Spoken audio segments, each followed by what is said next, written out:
Roll call for attendance when you're ready. Frame, Hanson, Yes, here. Harper, Here.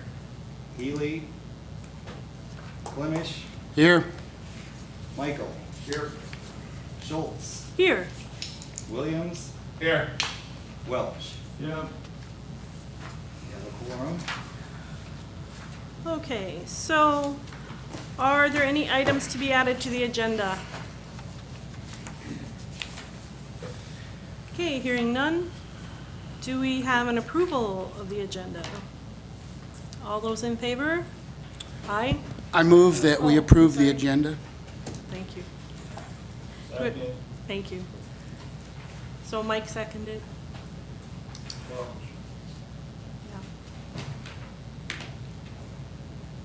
Now, all those in favor? Aye. Any opposed? Motion carried.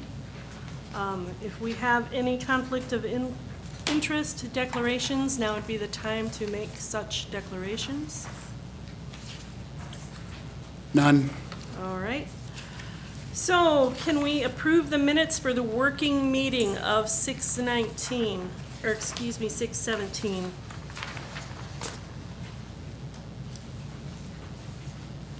Any corrections or additions to those minutes? And I would just ask that you keep those for the end of the meeting, because the shorthand way that I wrote the minutes is a little quicker than, we will leaf through the ordinance, you can see exactly where those things are when we approach that subject. But this is just a little clearer or easier to read maybe. So you just wanna Yeah, I set that- think the one correction I have is the South Dakota codified law that we were looking for, South Dakota codified law Yeah, what is that? 7-18A-25-1, and that's effective July 1st, and that's the one that, I can read it. It says, posting of ordinance book on the county website. If a county posts the ordinance book or any part of the book on the county's official website, the county shall ensure the most current version of the ordinance book or any part of that book is posted. And that was just put into law this past session by our House Representative Ryan Schwab. So, and Awesome. that goes into effect, well, went into effect July 1st. You said dash one, I think it's point. Point one, I'm sorry. Yeah, I'll read it again. It's 7-18A-25.1. Thank you.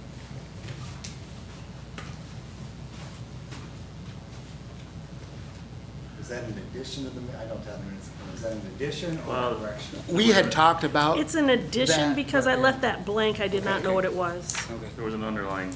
Yeah, there was just a blank We underline, talked about it, but we didn't know what it what the was. correct designation or number was. Okay. So thank you for looking that up, I appreciate that. Okay, anything else? I move to approve the minutes of the June 17th, 2019 meeting with the additions noted. Okay. Do we have a second? I'll second it. Thank you.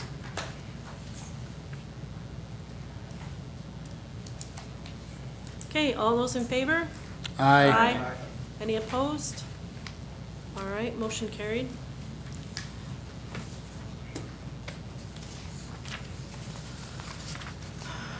Okay. The Fitzgerald plat is the next thing on the agenda.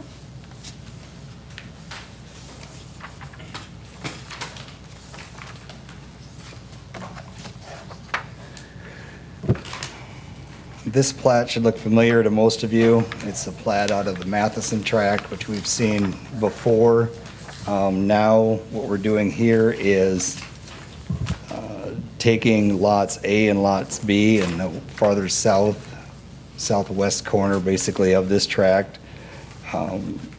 There's an easement, as you can see, on the top of lot A.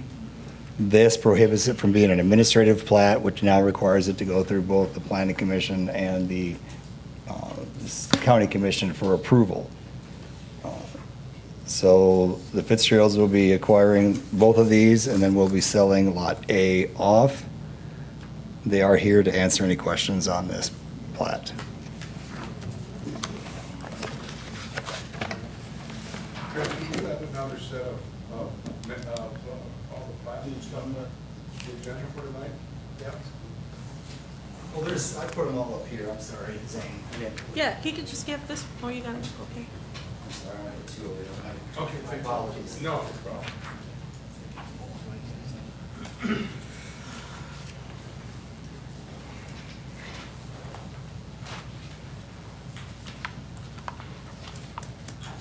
Okay. Do we have any questions for him on the Fitzgerald plat?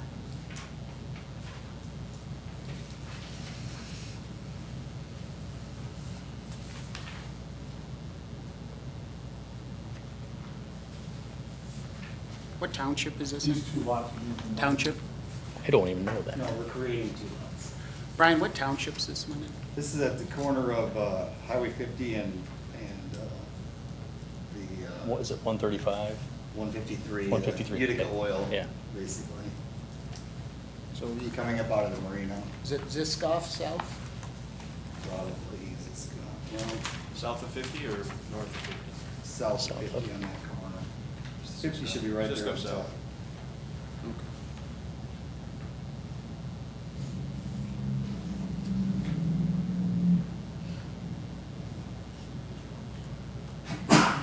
Actually, no, it's not in Cisco, it's in Utica South, Beautiful South Township. 9356. Yeah, I'm surprised that isn't in the legal up here. It is, 9356. Okay.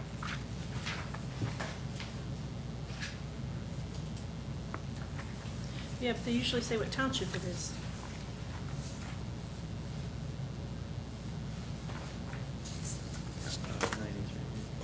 Yeah, it gives the range and the,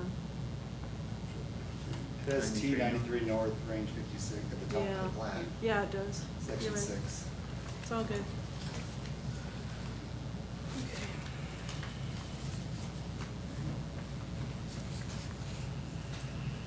Okay, do we have any questions for him, or do we have a motion to approve this plat as presented?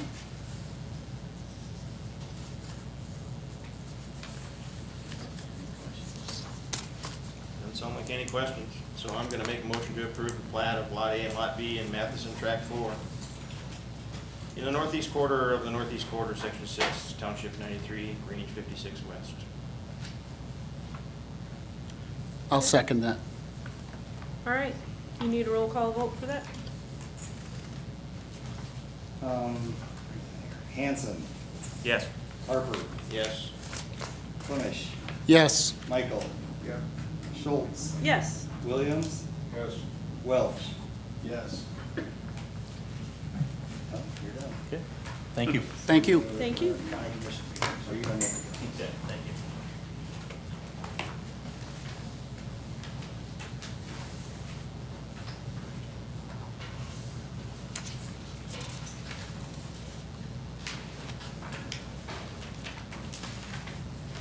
All right, next thing on the agenda is Southeast Ag Supply, conditional use permit, operation of an agricultural fertilizer, chemical sales and applications, more specifically seed corn processing and sales. Parcel lying in the southwest quarter of the southwest quarter of the southwest quarter in section 23, T95 North, range 55 West, that is Washtown Township.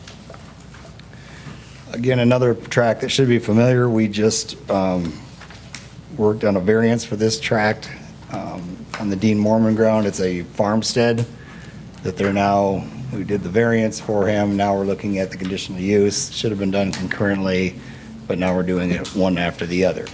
Again, they're looking to do a seed corn sales and treatment and others, but Mr. Dallas Hanson and partners and Mr. Mormon are here to answer any questions on this.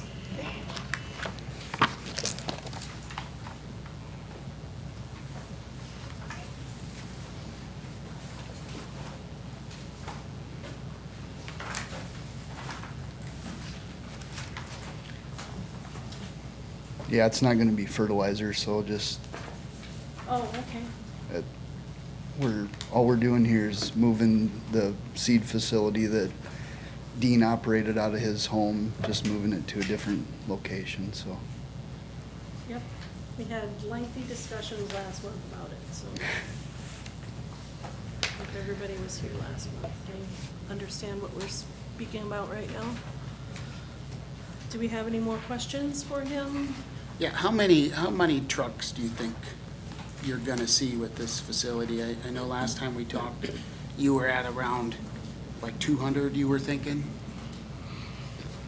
Yeah, you know, with what we're doing here, we're actually reducing the amount of trucks from what it's been currently, what we've been seeing, but you know, that's a little bit dependent. We don't always get full trucks, you know, if they drop a load of seed at the facility that's north of us and then bring part of a load down, but yeah, I'm gonna guess between 100 and 200. How is that gonna affect your operation when there's load limits on? Because there's county roads coming in from both ways, and I know the seed's gotta come in when it's gotta come in, but like this year, we had load limits on for Yeah. quite some time, so I'm saying, you know, so we're thinking through this, how is that gonna affect your Yeah, business? We've been Dean's been dealing with that for 30-some years now. And I've been with him for 10. And yeah, this year, well, I think we talked about it at the last meeting, there was a month and a half where we just couldn't take loads in, but they're pretty good to deal with us if, you know, our supply specialist, you know, starting in January, finds out who is on posted roads, and they try to prioritize those people to get their product there before load limits go on. So, you know, we're not the only dealer in the country that deals with that, and so I guess we just deal with it as best we can. And there's loads that come in during load limits, and we, just like I stated, you know, John Brockmiller has the facility to the north. Sure. They can bring a full load, they can dump off with, you know, get them down to weight at his location and bring the other half load to us, and we're fine. So it's nothing new. We've been dealing with it for ever, so.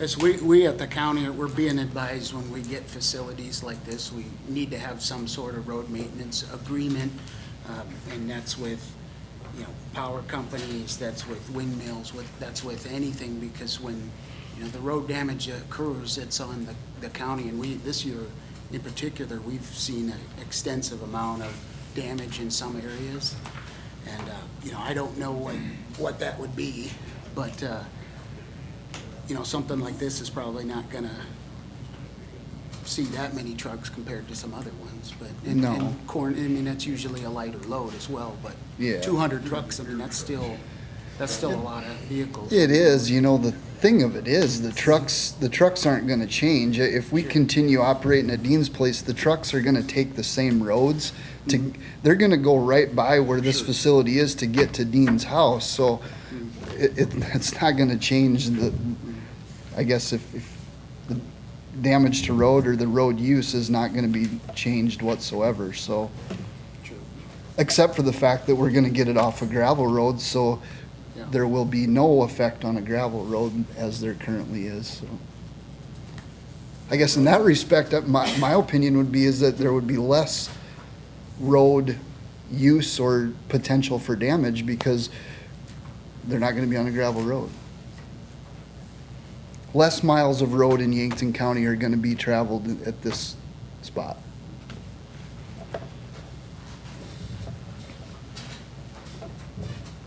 Said that on 448 for 30 years, come off there, just Yeah. deal with it. Now I won't have those trucks coming down 447, turn around in my driveway, put it in my yard. Yeah. Just because they can't get through Marindal. Well, with that light bridge to the east, you know, trucks are having to go farther west, Right. come south, and then backtrack to avoid the light bridge. So, you know, like I said, they're taking the same path. Are you having a driveway to the south too? Yeah. Yeah. So you can make a circle. Yep, we'd like to be able to kind of be able to come in one and out the other, just so But you're things. still gonna have your test plot there in the corner? If there's room, we hope so. Yeah, we hope so. I had talked to Mike at the county and he flagged off where he wanted that driveway to be, so we stayed on the, you know, it's 300 feet of asphalt or whatever, and he wanted us to stay on there to avoid any damage to the blotter coat part of the road, so. Right, so you're on the part that they actually did Yep. the asphalt and that, yeah. Yep, that was one of the stipulations that he preferred to stay there, and we could care less where the driveway goes in, it's just nice to be able, things to flow in and out, so. Whatever he wants us to do there. Will the driveway on the Walshtown Road be in the same location roughly? I think so. Dean built a driveway there years ago, and, you know, Yeah. we may widen it a bit to be able to accommodate, but otherwise it's gonna stay there.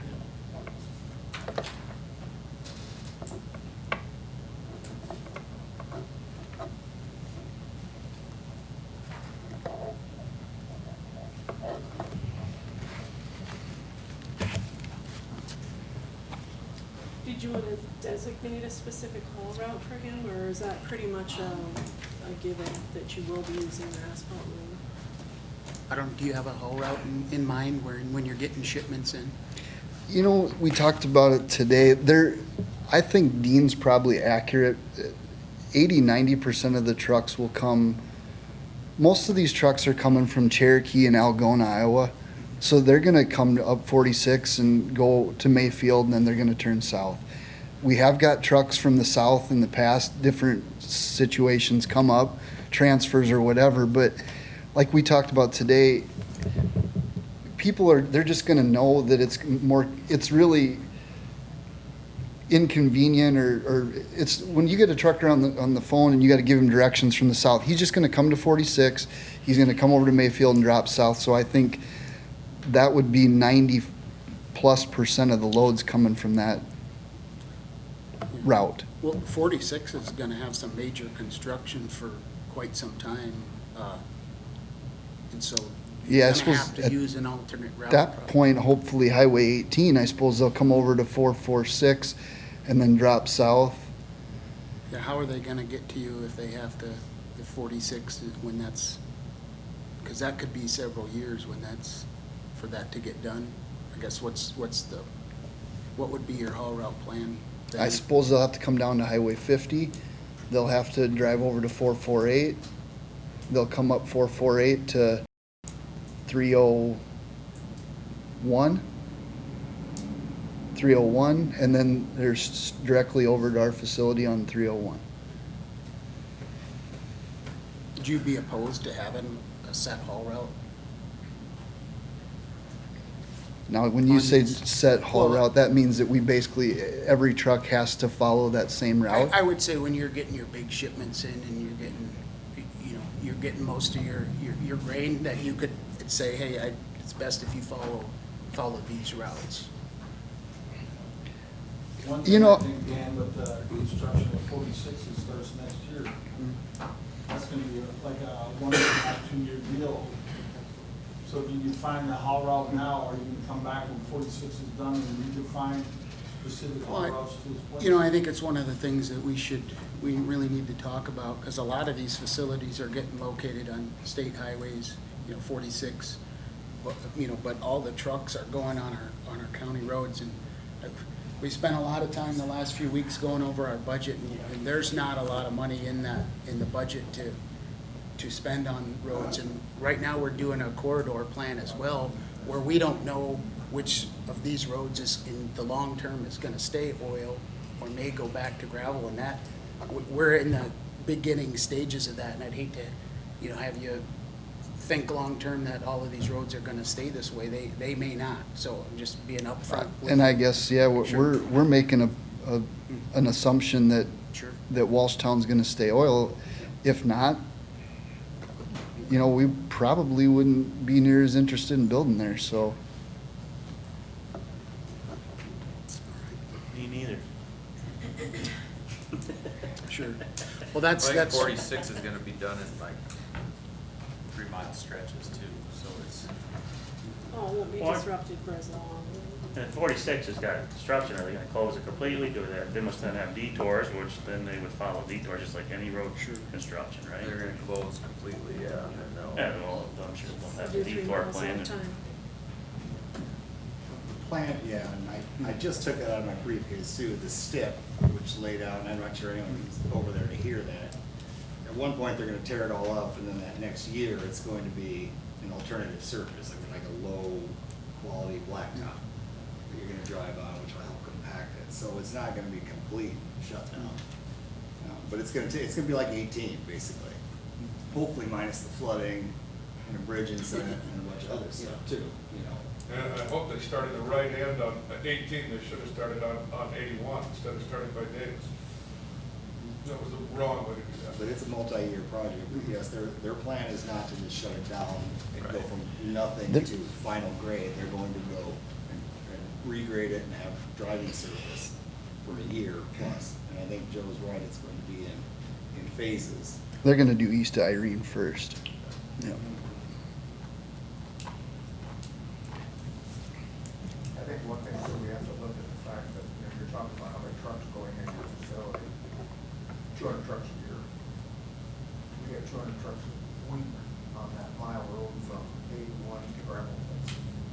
And they're triples and they're quads and stuff, and they're beating the whole heck out of that road, but, you know, this is a seasonal issue instead of a year-round thing. Yep. You know, I think you're right, 90+% are gonna come down Wallstown. Yeah.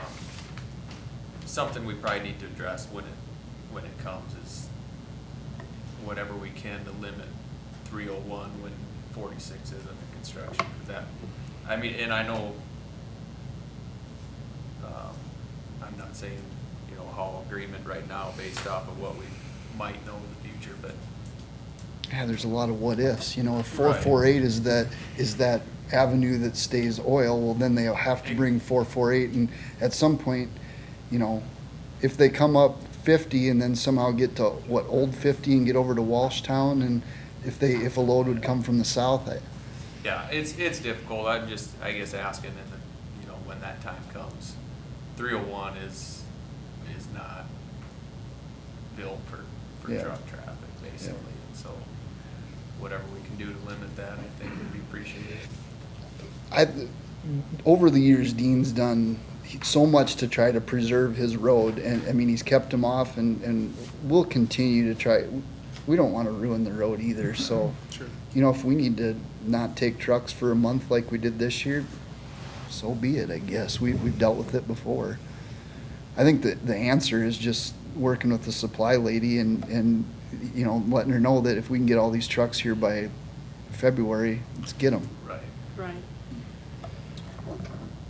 Did you say you're going to sell, is it just seed, or are you gonna sell chemicals and fertilizer as well? Or what are We you do all- sell, we sell a little bit of chemical, just packaged stuff, you know, it comes in packaged, goes out packaged, just like Baumgars. Is there gonna be fertilizer? No, no.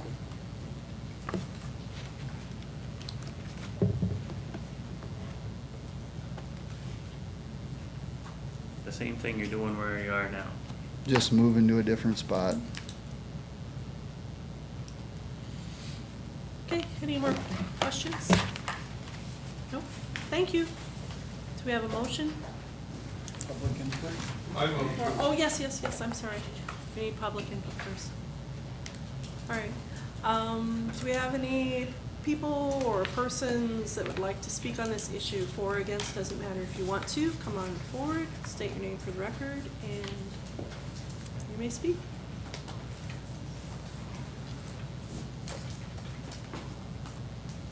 Okay. Hearing none, time for public input is now closed. Now, do we have a motion on this topic? I'll vote to approve the conditional use permit for Southeast Ag Supply, Southeast one quarter, Southeast one quarter, Southwest one quarter. I'll tell them to. Second. Okay, we have a motion and a second. Roll call when you're ready. Hanson, Yes. Harper, Yes. Ely, Yes. Clemish, Yes. Michael. Schultz, Yes. Williams, Yes. Welch. Yes. Motion carried. Williams have a motion, who had the second? Joe. Joe.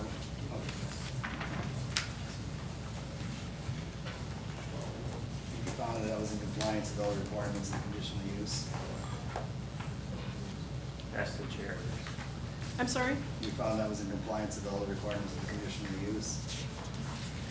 To approve that? For him? Yeah. Findings of fact, it's section 507, conditional uses, agricultural fertilizer and chemical sales and applications.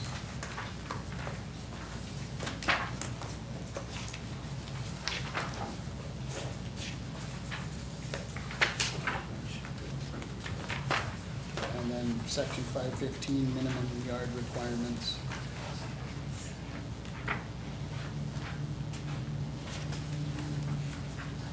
Traffic visibility.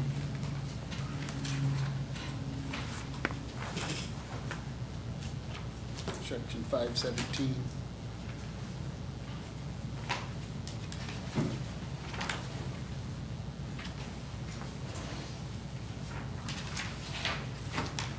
Leaving detail. Yeah, I think, and we kind of Yeah. discussed that when we Yeah, talked we about the pretty other much went through approach. all that stuff last month. Okay. That's why, you know, he just kind of had to come back with his conditional use because it wasn't noticed or anything as a conditional use. That helps with the findings of fact. so- Right. I'll note it. Okay, what?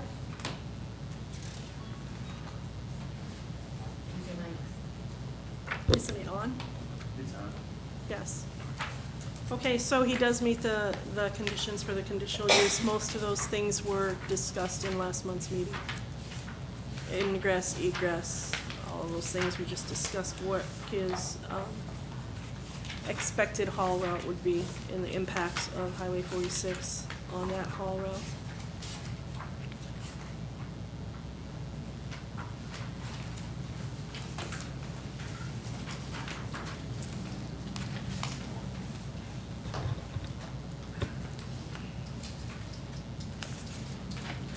Okay.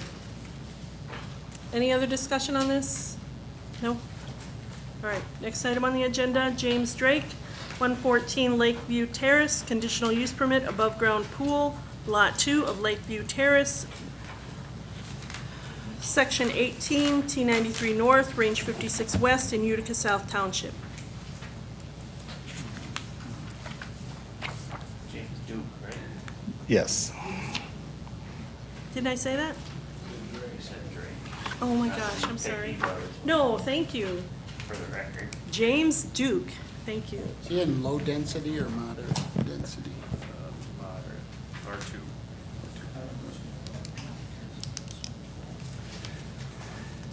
Okay, James and Sherry Duke have made an application for above-ground pool. Must have been confusion on what time they were here. They're not here in attendance, but we'll keep it moving forward. They've come in, made application, they're putting in a standard. They provided pictures. I discussed with them in detail the importance of safety on these issues. So you've seen a fence above on the top of the pool, as well as a cover they've installed on, or will install on the pool, along with this safety fence. They placed it near their house. They're in pretty much they referred to it as a retirement area, except for a neighbor's grandkids coming once in a while, and in Lakeview Terrace area. As you said, it's an R2 zoned. They have, as I said, provided the application as well as documentation of letters of notification to neighboring properties, which was quite extensive due to their locale and the 1,320-foot notification requirements.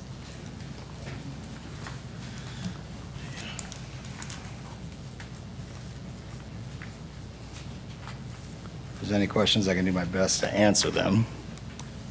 The only question or concern I guess I might have would be the rear yard setback.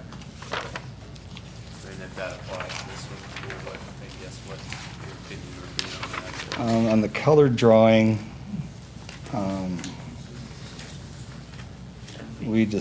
we talked about that, and this would be their, the way it's configured. I believe that was their side lot line. I covered lot line and setbacks with them. Okay, oh, so that's actually a side, I believe so, the way their house is configured, okay. because they're addressed, if I remember right, off the, if you look at the plat to the right or to the east side, Sure. I believe, if I remember correctly, and then, so yes, we went over in So then detail. the 10, they've got the 10 foot, I see that, so. So they've met the requirements. We went over detailed as far as what's allowed for setbacks. And again, it's above ground, it's portable, so they were able to move it, or will be able to move it to where it needs to be in order to fit the requirements. So this is one that's already there and they're getting. No, it's not there to the best of my knowledge, so Okay. they're working on it. I saw They did do grade work, I know that much, and subsurface rock and things like that, which is allowed without a permit. This is just a representation. It's not- Yeah, that flora and fauna is not native to, I don't think, It looks really nice. Yankton. It's beautiful, but I don't think that's native to Yankton County. You got it at Urshman. Guess I didn't look at it that close, but It's got that is there a whole palm tree? Weather's changing, you never know.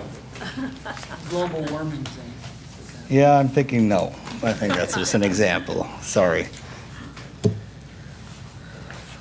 That was the only thing I saw, I guess. It was confusing because their driveway faces the south on here. Well, lots of trapezoid and But houses at an angle. Right. Yeah. So a question just for me, like the swimming pool, the setbacks, it's not like an accessory building. You know, it's kind of like putting a picnic table in your backyard, it's just bigger, right? So I don't know, and I'm just asking, is it really a concern that setbacks for like the swimming pool? That's what I was asking. The only thing is, it shall apply to buildings and structures including but not limited to decks, patios, and carports. Well, if you read section 707 under But they need it conditional anyway, use, so. number 11 is specifically labeled, if they gotta get a conditional use, you don't have to get a conditional use for a small shed, but you do for a swimming pool. So if you have to get in my interpretation, if you have to get a conditional use permit for this structure, it should meet the setbacks. If things that don't need a conditional use also have to meet that setback, this should as well. Generally, yeah, the conditional use is set. I think the general rule of thumb is unless it's levitating above the ground, it's a structure and it requires a permit and requires the setbacks. Now, a picnic table, sure, you can grab that and pull that along. I don't think you can pull and grab a swimming pool and drag that. Now, the kiddie pools that are plastic and whatever else, sure, you can dump that, pick it up and go. We're not going, I'm not gonna, someone comes into the office and says, here's what I have, is a little kiddie pool or a inflate it, go and deflate it. No. But an above ground rigid frame type thing, that's with, where they're putting subsurface preparations, sand, rock, whatever it is, and grading, that's a structure and does require a building permit. Well, And and I then would think- be setbacks. Yeah, If you not- go to the definition of swimming pool, it talks about they have to be a certain depth and certain things, so the smaller stuff wouldn't be. In a lot of ways, I agree with Mike. I don't see why we're worried about some of the swimming pools we're worried about. Originally, we were more based on, foundations and things that were really a structure, and Brian and I can fight for weeks on end about what is and isn't a structure. But, it's hard to argue based on what's in the book now that But- it doesn't need a conditional use because of the definition. The definition to me is what makes it have to have a conditional use. Well, I think part of the reason it may need a conditional use is just the fact that it's a hazard. And so they want people to come forward and say, okay, I need to fence this in so children don't climb up there, fall in and drown. So maybe that's the reason it's listed as a conditional use. Yeah, you've got And- insurance companies and stuff that kind of require all that kind of stuff anyway, but Right. it is what it is. Right. So, so. Any other questions or discussion before I ask for public input?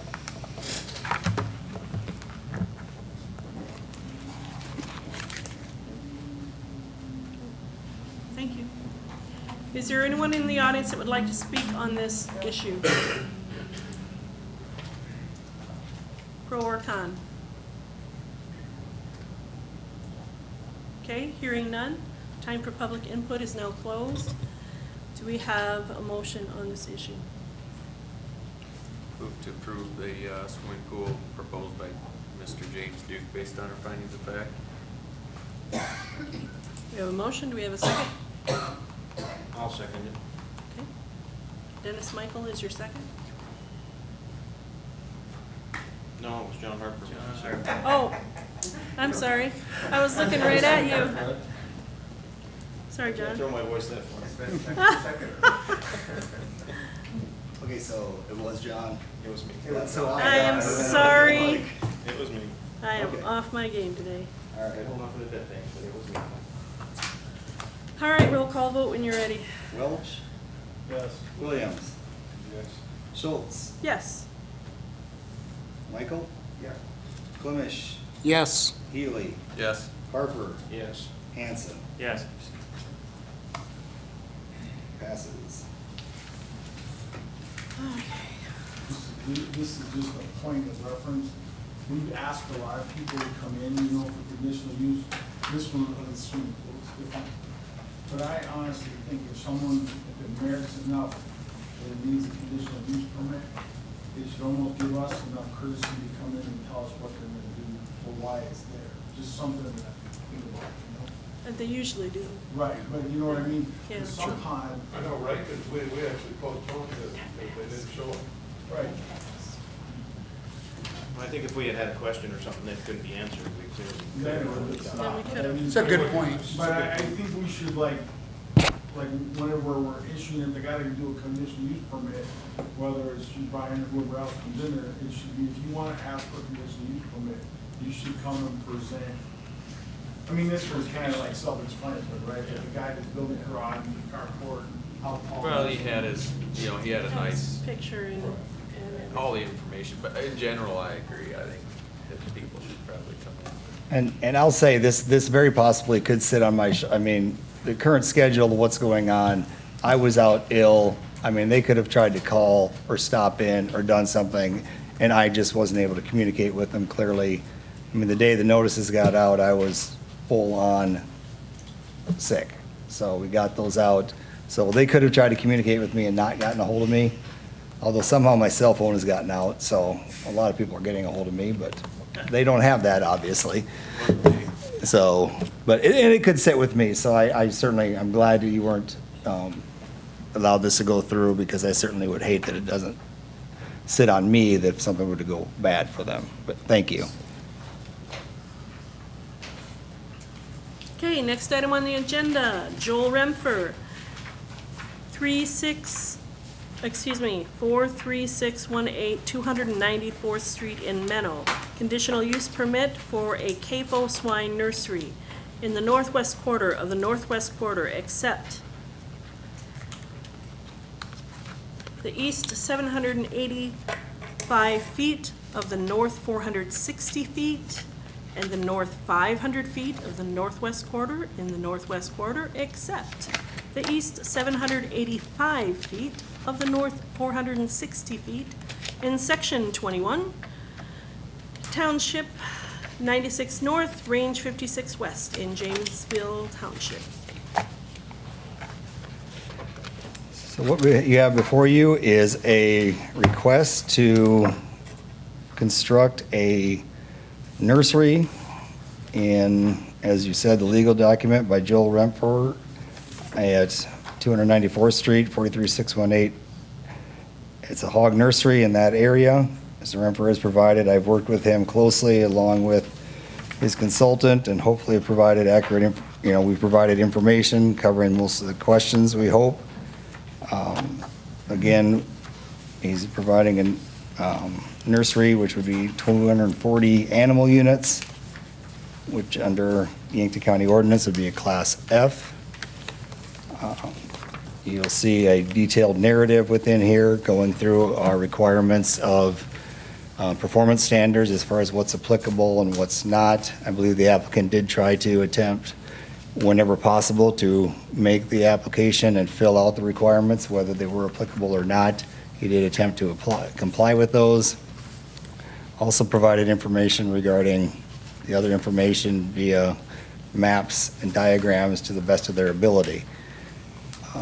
Mr. Renfro's here to answer any questions you may have on the application, and I will certainly assist. Again, these are, with the current schedule, what's going on, I did not have a chance to do much prep on this, but it is before you tonight.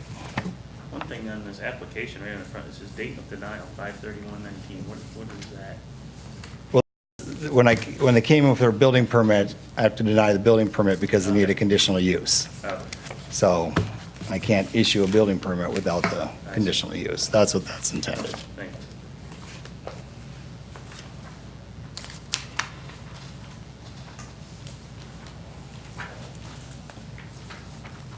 Good evening.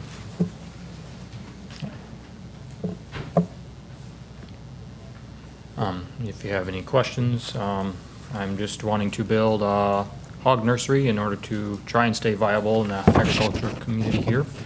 I want it to be a family-run business. Me and my family, I have 7 children of my own, and hoping that through the years I can include them in on this. But you know, the main thing is to be able to stay on the farm and be able to continue doing what I'm doing and add on this to it to be able to try and stay afloat. Well, you can float this year. It's floating really well. Wish my pocketbook floated as well as everything else.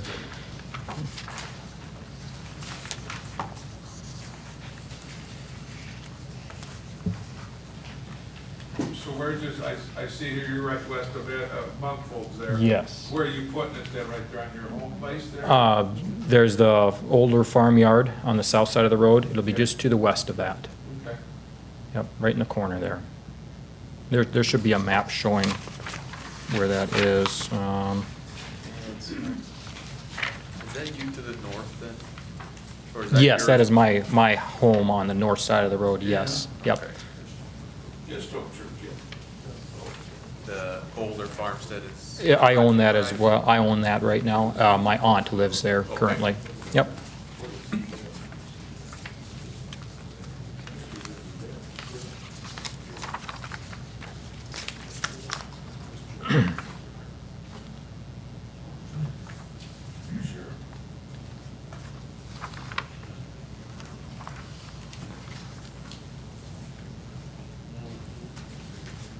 This odor footprint tool, I guess, can somebody tell me exactly what that's telling us? Yeah, that's a good This little diagram question. with circles on it, I don't know how that. Yes, there's a map showing the same circles.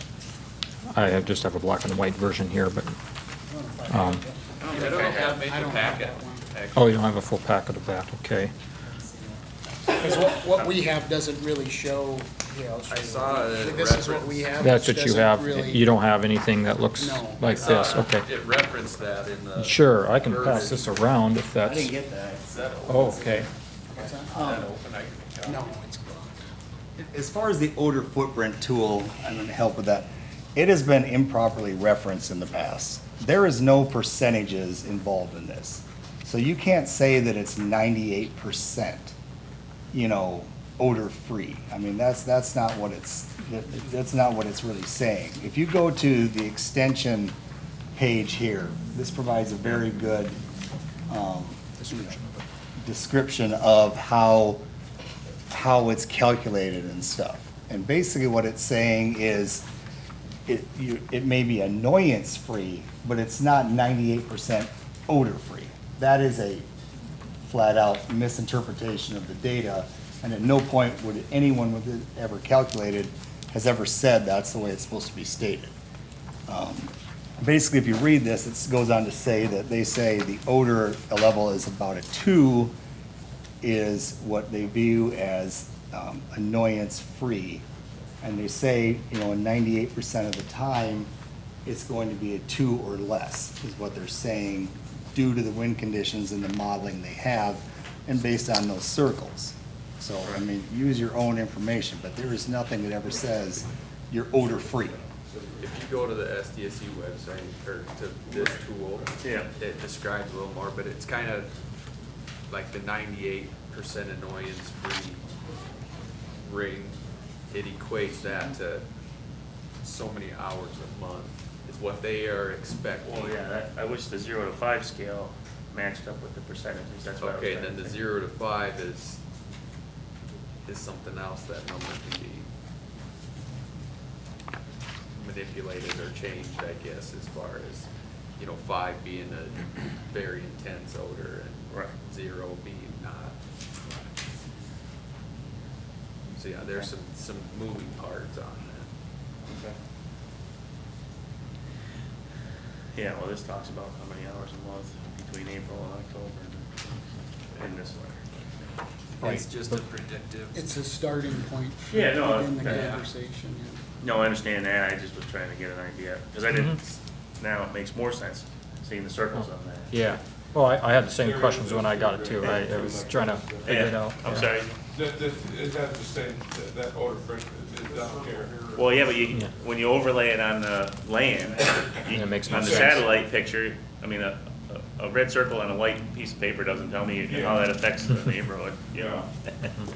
No, Makes and I more- specifically asked the applicant, Joel, and his consultant to get a letter from Dr. Toller or whoever ran this model detailing how this works. Because too many times you get this odor model with the circle on it in these tables and it's misinterpreted. So I wanted to make sure you clearly got the information as it's intended to be read and there's no shiftiness or something saying that this is 98% odor-free, because none of that, as you read, says, you know, there's so many hours a month, there's so many hours a day, or Right. whatever. So that's, I wanted to make Terminology. clear on Yeah, this. yeah. Thank you, So. thank you. But yeah, if you can, you know, looking at that, there is no residence other than my own, and, well, I own both sides, but my aunt lives in the older home currently, and she has no problem with it, and other than those 2 residences, Right. there's nothing within close proximity of, you know, these funny circles, so. Okay. Do you own all this? This is your manure? My father farms and operates that All portion. of that? All the green that you see. He owns and operates, or? Owns or operates. So- He does not own it all, no. So do you have some sort of lease, you know, if he doesn't end up operating it, what's your plan? It's all in the family. He's been operating that, as long as I can remember. There's no foreseeable future of not owning that. If you look, as far as, you're concerned about manure management, I'm assuming. Well, I guess without you owning this, Mhm. circumstances change, and I'm wondering what your plan is if the person who owns it sells it. Sure, How are you gonna? yeah. Use your manure plan? The typical rate is approximately 5,000 to 7,000 gallons per acre. There's something stating that here. And so that comes out for this facility, on average, would be 60 to 80 acres per year. And so typically you want to rotate that about every other year is kind of about all you want to put on for that manure. And so at most I need 160 acres. As you can, if you look there, there's far more than 160 acres there. And there's even more land if need be. How that many acres is this? Oh, boy. Was it 400? Is that what it was? I don't remember. That's been almost a month ago since I looked at that, Yeah, there's that 400 closely. written in here. Okay. Excess of 400 acres. Yeah, yeah, so, I mean, there'd have to be a lot of changes, a lot of unforeseen future circumstances that really goes south really fast, really bad, Is for any of that not to work. land in a floodplain? Not that I'm aware of, no. I guess Well, this spring would probably. tell It would you. tell, wouldn't it? It all went back down, so I don't know. Well, there's a lot of other acres in Jamesville that are in other people's manure management plan. You're Sure. close to Jamesville, and Yeah. there are a number, I'm not Mm, exactly sure, on but that- there are that's- a number of acres that are already taken up in that plan. Mhm. I guess you don't happen to have that data. As far as neighbors wise, who else has? Well, let's say something happens in the family, which it does, Mhm. and a quarter section gets sold. Mhm. Is all the area around that already taken up in somebody else's plan? Janesville Colony would be taken up. Okay. Other than that, there is nothing, Monkfolds might have some, but I'm not butted up against Monkfolds. How far are you from Mumfolds? From Edwards Place, I'm a mile away, a little over a mile away. I guess mile my and a quarter. concern is, are these acres all around you already taken up? in Not all of somebody's them, no. plan? No. That's hard for us to know. Yeah, We oh, can't absolutely. see the other plan, and we don't Mhm. want to put you in a situation where now you No, have to there's- transport this Yeah. 10 miles to find another. Like another Darwin Kirschman, and I don't think he has anything that I'm aware of. Trying to think who else. There's it'd be the Wilfred Schaefer estate. None of that would be. And The yeah, nice there's- thing about having DENR permitting is they handle all that work, and they know which field is already taken up and which plan, Mhm. so somebody's not, double Yeah. dipping. And it's hard for us to have that information to know whether or not it's already in somebody else's. Sure, sure, yep. And there is another 80 that my dad operates, that's kitty corner from some of this property that, if need be, that could be put into it as well. It's just a little bit further away, preferably these pieces that are shown would be the preference areas. You intend- Actually, there's 280s, excuse me, there's 280s that are not written in here. So it'd be another 160 acres that my dad owns that is close enough to be applied, but we felt that these here would be quite sufficient. Do you intend to just follow a normal rotation, or for placement of manure, or you, soil sampling and? Yeah, manure I would think we sampling would and- be wanting to do soil sampling and making sure we're not over applying. And definitely at least at minimum, every other year would be a minimum, but, as you can see, there's quite a few acres. I would think it would be spread out more than that. It's another nice thing about DENR permitting is it helps you with Sure. the planning of that. Yep. So where is your barn going? Is this your site diagram? Yes. Where is it going exactly in there? Can you point it? Right, this little square, this rectangular. Okay. What's the measurement? Is that the? Of the building Yeah, itself? do you have that? Yeah, let me, it's gonna be 61 by 140, or it might be 63 or 4, Says 64 by 1. 61 by 140. 61 by on your 140? application. Okay.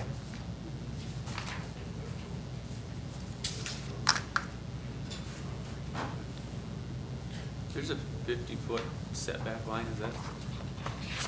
Should be 75 foot, should be. Isn't it 75 foot, Nate? Oh, there's 75 there. There's. Yeah, it should be all well beyond. It's 75 from the 50-foot right-of-way line. There you go, okay. Because my intent is to, at some point, put trees around it. Okay. That's one question. I noticed that was referenced in there, so Yeah, that's my intent, obviously, weather permitting and, within the first year. yeah, first year or two, yeah, that's my goal, so. Because this is a closed barn, so. Yes. Yep. It's not a natural flow. No, it's not a natural flow, it's all by fans, correct, The fan's gonna be on the roof or out this? out the side, yes.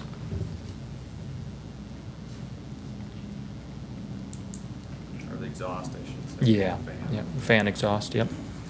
For your manure plan, are you planning on spraying it or injecting it? Injecting it. Injecting. Mhm.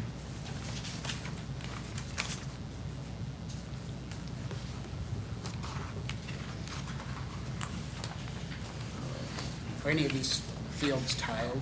No. Looking at, mortality plan to have somebody on contract, and that's fine. One thing I guess in the past that I wish I would have liked to see done is set a time frame, maximum, I guess, time frame in between. Oh, okay, You in know, between pickups or? Yeah. Okay. What, The benefit is these are gonna be smaller pigs, they're nursery pigs, so they're not gonna be quite as obtrusive as a 300-pound. I was gonna Finish. mention, you might want the fence Yeah. taller than 4 feet, because a dog can jump over a 4-foot fence and easily carry one of those around to neighbors or wherever. Mhm. And coyotes too, we have got a lot of coyotes around here, so. Mhm. you Sure. might wanna think Yeah, about 6 making foot the or fence something, taller. sure. my biggest, I guess, only concern, and it's not just picking on you, I guess, hopefully,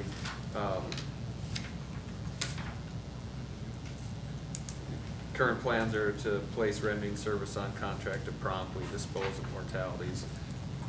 Promptly, a day, a week, a month, Sure. one person's promptly. Is could be different than somebody else's, different sure. Than somebody else's. Okay. We have had some problems with that too. Right. In regards to that, Joe, it won't be on him, it'll be on the company. We had a big steer go down, they weren't there for 8 days, You call them and it took 8 days to. 3 times. So this guy's gonna get the blame for something he can't control. Sure.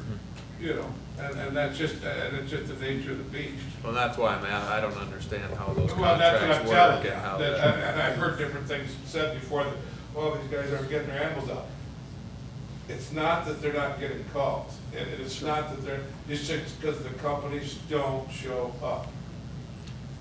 I think that needs to be, because we've got several complaints on some of the new ones that we have, and people drive by and they see that and they don't understand just what you explained. That's So what if I'm there's trying a to bring way, to light. a way to kind of, because these are, reasonably traveled oil roads there. When people see that, they don't understand, like Zane just said, they can't get there for 8 days, but they see that type of thing, and as we get people who are more and more removed from the farm, they don't understand some of these things. Do you That's have- where it benefit the producer, not just a phone call, but like have an email contact. You can verify that you've been trying to mitigate the Right. problem, because as they're saying, the consumer goes by and like, oh my God, that guy's not doing anything to solve it. But so if I was you as a producer, if you have the mortality plan that have an email contact, then you can say, I notified them that I need a pickup. Then it becomes an issue with the rendering plant and not you. That's why I use text. So I've Sure. got a copy, but I send them a text. Sure. Do you have them under any contract though, or do you just call when you need to? And that's what I'm wondering, if they're contracted. They want, for 2,400 heads, they've been contracted. No, I that's need not some of them that they stop every morning. Sure. I mean, because, there's a lot more cattle. Well, what I'm saying is maybe something should, around trees or, something for screening that off, Well- so that if he runs into that situation, people, when they drive by, they see And trees, it's that one is- thing than seeing a pile of something. And that is in the plan. That's in the- There- Yeah, where's that at? if you look at this map here, Is that one? Okay. See, it's kind of hard for us to know what's here. I might not have that one. I don't see that site plan, it says the references in the site plan. I don't have that. just to the east, southeast of the barn, there is a little, the intent is to have contained area for them where all the public is gonna see is a tin structure. We don't, Yeah. Please. Thank you. Where, can you point? Oh, yeah. Oh, yeah, it's a little easier to see. Yeah. Outside the center. See? Right, this right here? So it is on the other side of the barn, Farthest away from, yeah. You want to see it? Okay, thank you.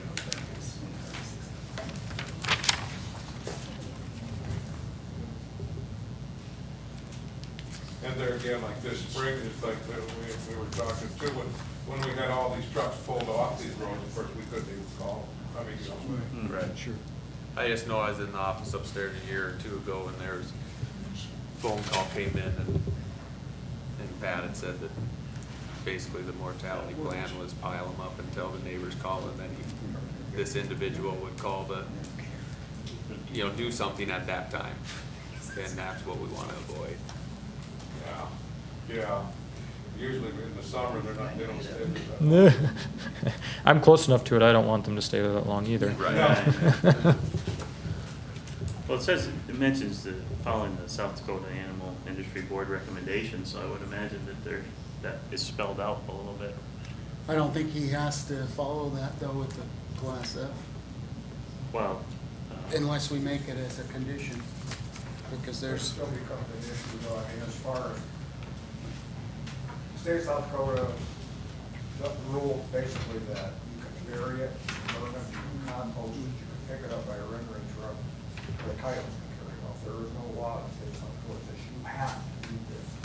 So if you, but for aesthetic purposes and for just disease and health purposes, you're wanting to get it away from the property as fast as you can and have it as far away from that building so when that truck pulls in, it's been 20 other places, doesn't contaminate your site. Right. So it's important that something gets done with it, but like this year with the roads not being able to be accessed, you still have the option of burying it, moving it off-site to some other thing and do something with it other than just leave it laying in the road. Yep.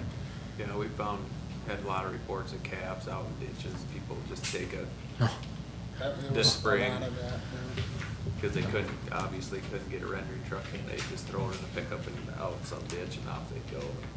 No, as far as, Poor stewardship. yeah, no.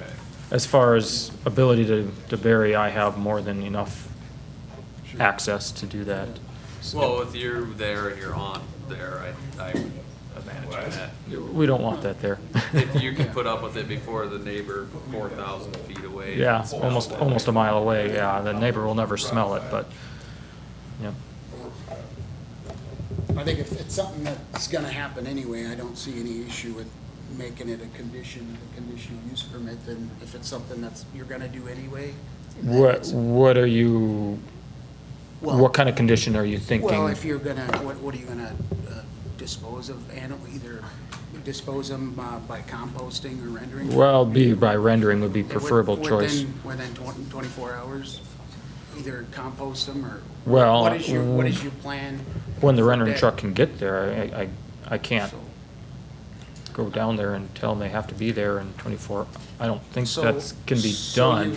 you have X a number and the rendering truck can't get there, what is your plan? If it's an extended period of time, then it would be burying them. So how long is that? How long is that? I don't know. What, Makes a difference at the time of year. the time of the year, if it's the middle of winter, obviously I can't bury them. Yeah, I'm, But they're also not gonna smell in the middle of winter.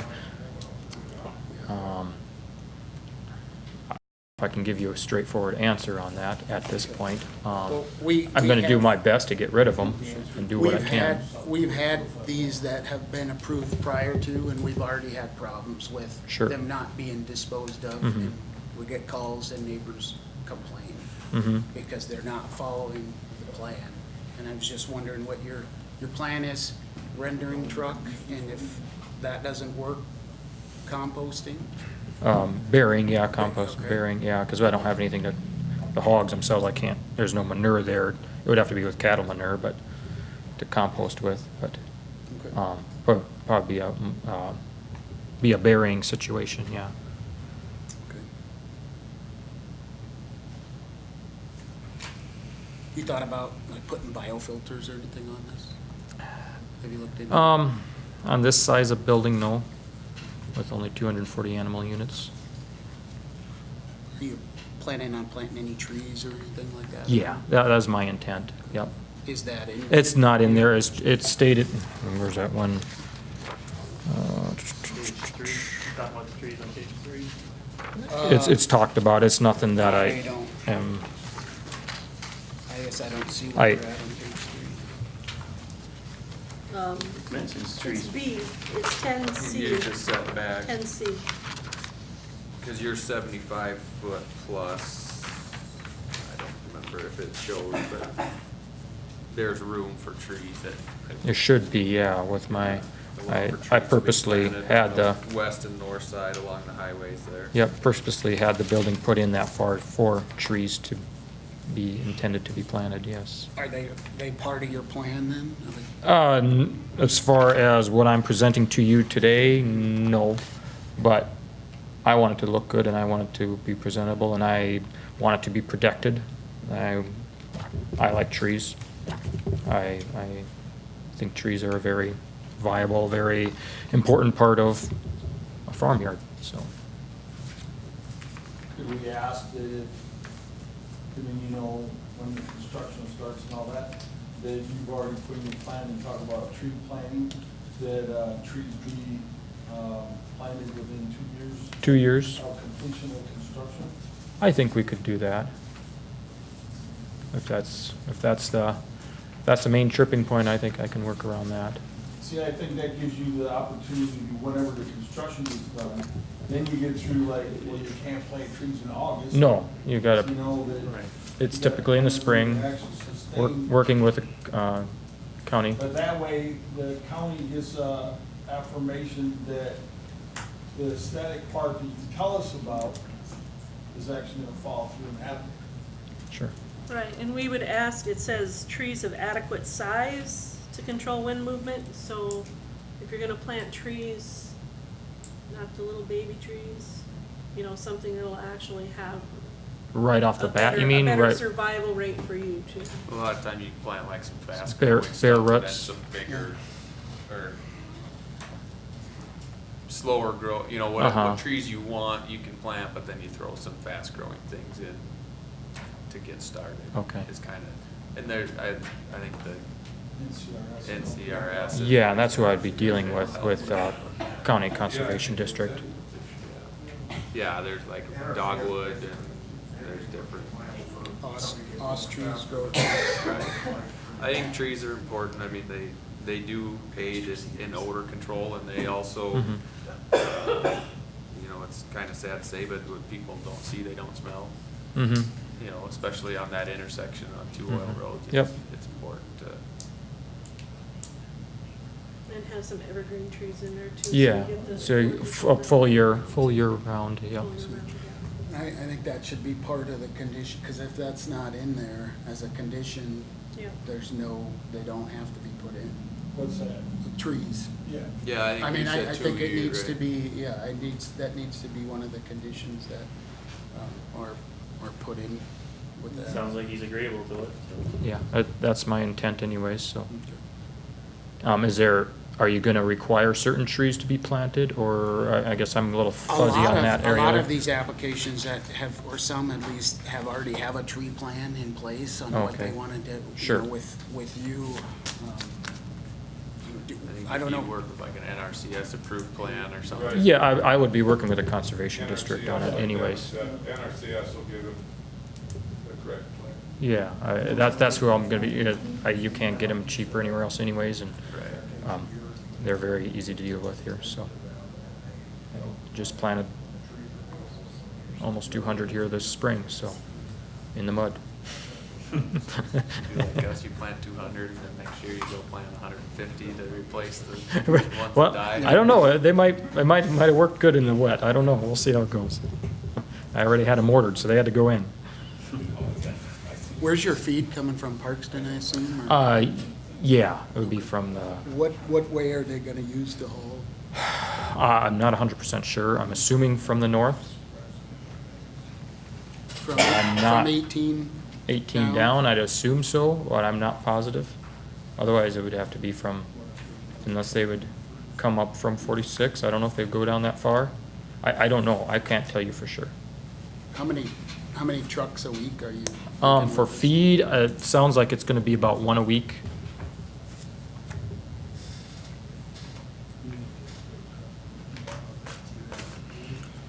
How are you gonna, Oh, yeah, I do have a traffic count for those roads.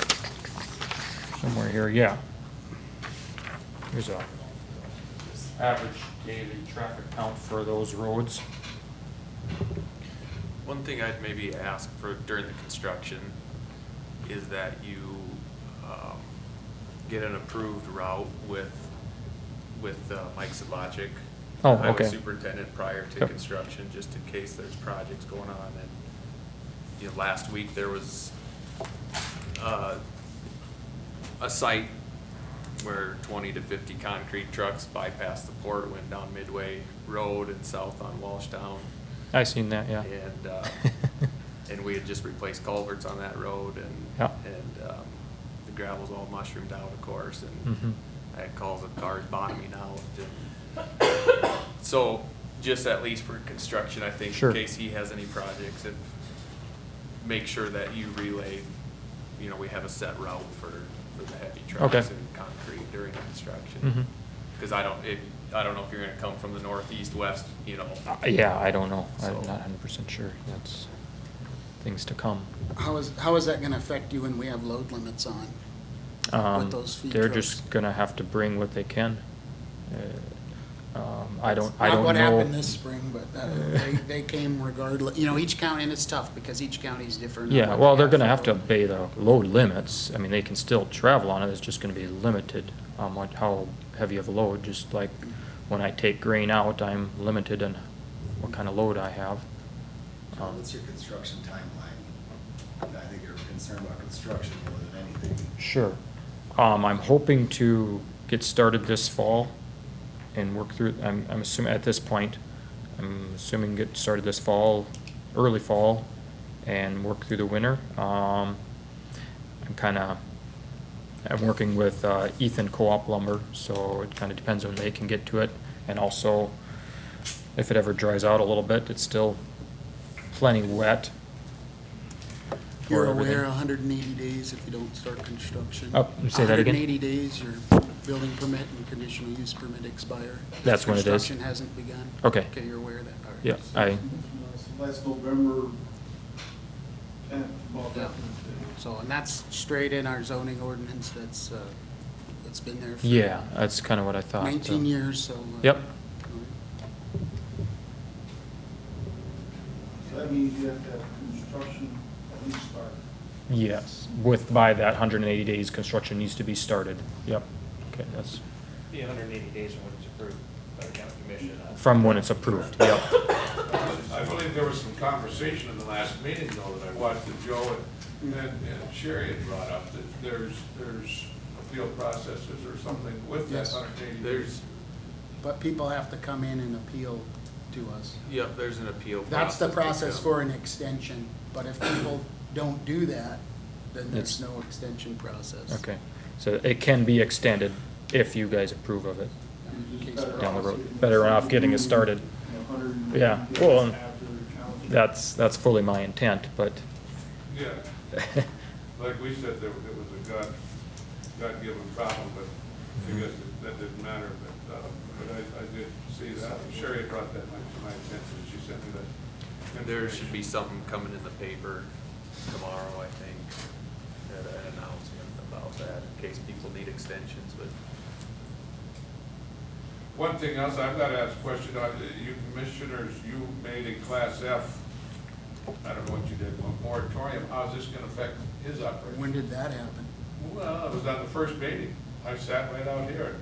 I think you're You were talking mistaken. about the Class F classification, I don't think we did any moratoriums. I think or you're not mistaken. moratorium, I guess, maybe I'm not using the right word, but I mean, you were talking about. We said it has to get a conditional use is what he's doing right Right. now. Yeah, So, because he's here for a conditional use. Right. For a Class F. Right, previously before. Okay, yeah. and that's what he's doing. Yeah. Yeah. Right, previously they didn't have to have a conditional Well, use for Class That's A. right. They, Yeah. well, that's not really true because Right, some it was did in and some there. didn't, and there was a Yeah, lot of Louis got confusion. his anyway. You know, like Louis is an example, did he need a permit? He got a permit, then he canceled it, then he said he didn't need one, and at the last minute he got one. We just need to avoid that type of confusion. So,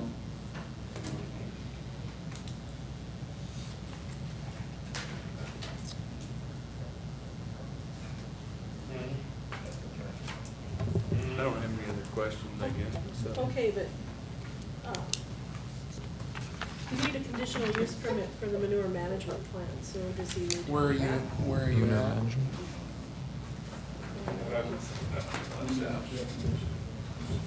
I don't think we don't need one, do we? Is that on 42? Not with a class F, the way I'm understanding it. I don't know. I have to look. I have to look. I just- Sure. if No, you that's need fine. something, we want to make sure that. you Oh, comply. absolutely, yeah.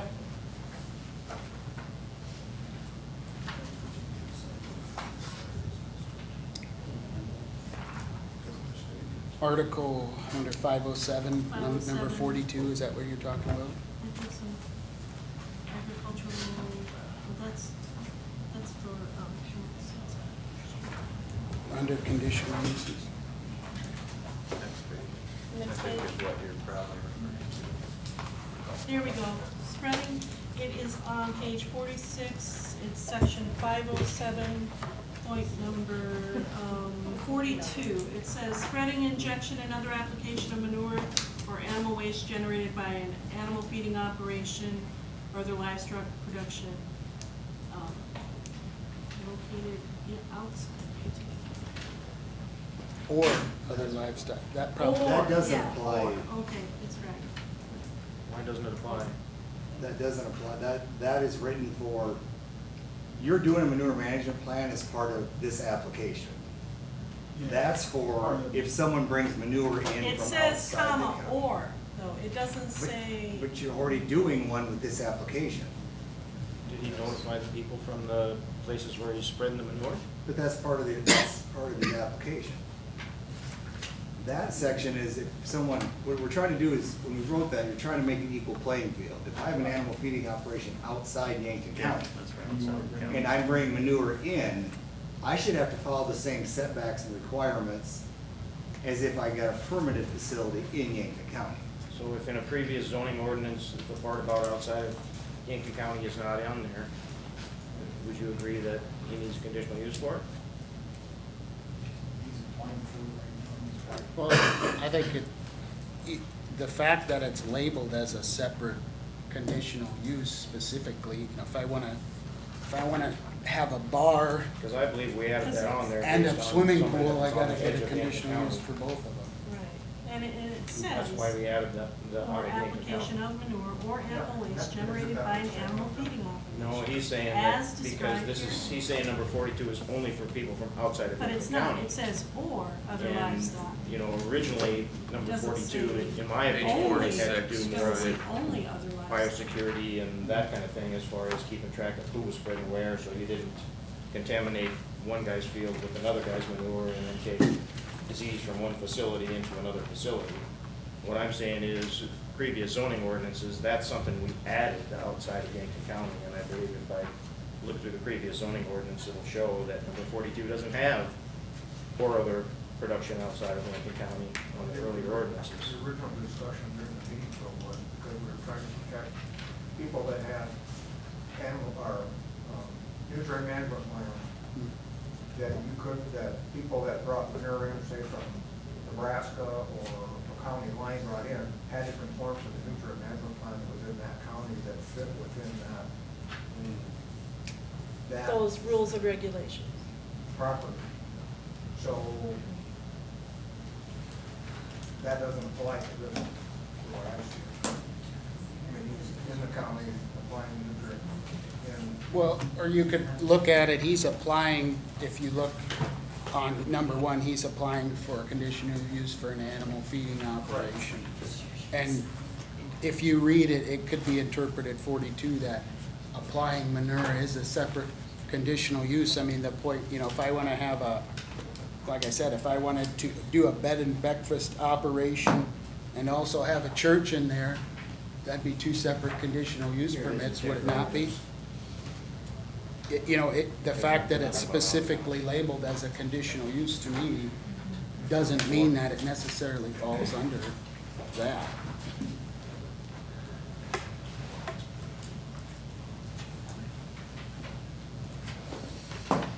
But you are gonna have a DNR, manure management plan, or not? You don't have to, with the schedule. I don't, Okay. I was just gonna apply it correctly. Right, yeah, that's right.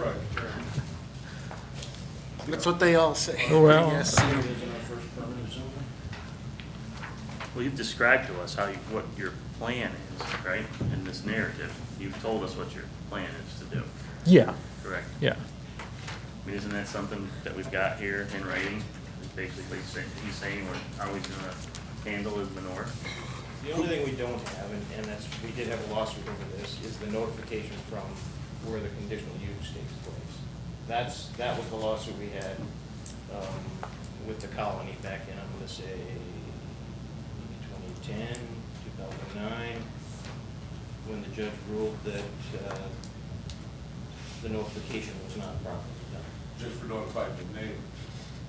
From where it's gonna be spread, yeah. Right. In other words. And a time frame also, whether There's some of them. Chicken litter. Well, there's some of them where his notification would go far enough to notify everybody from where it's gonna be spread, and I think most of his would.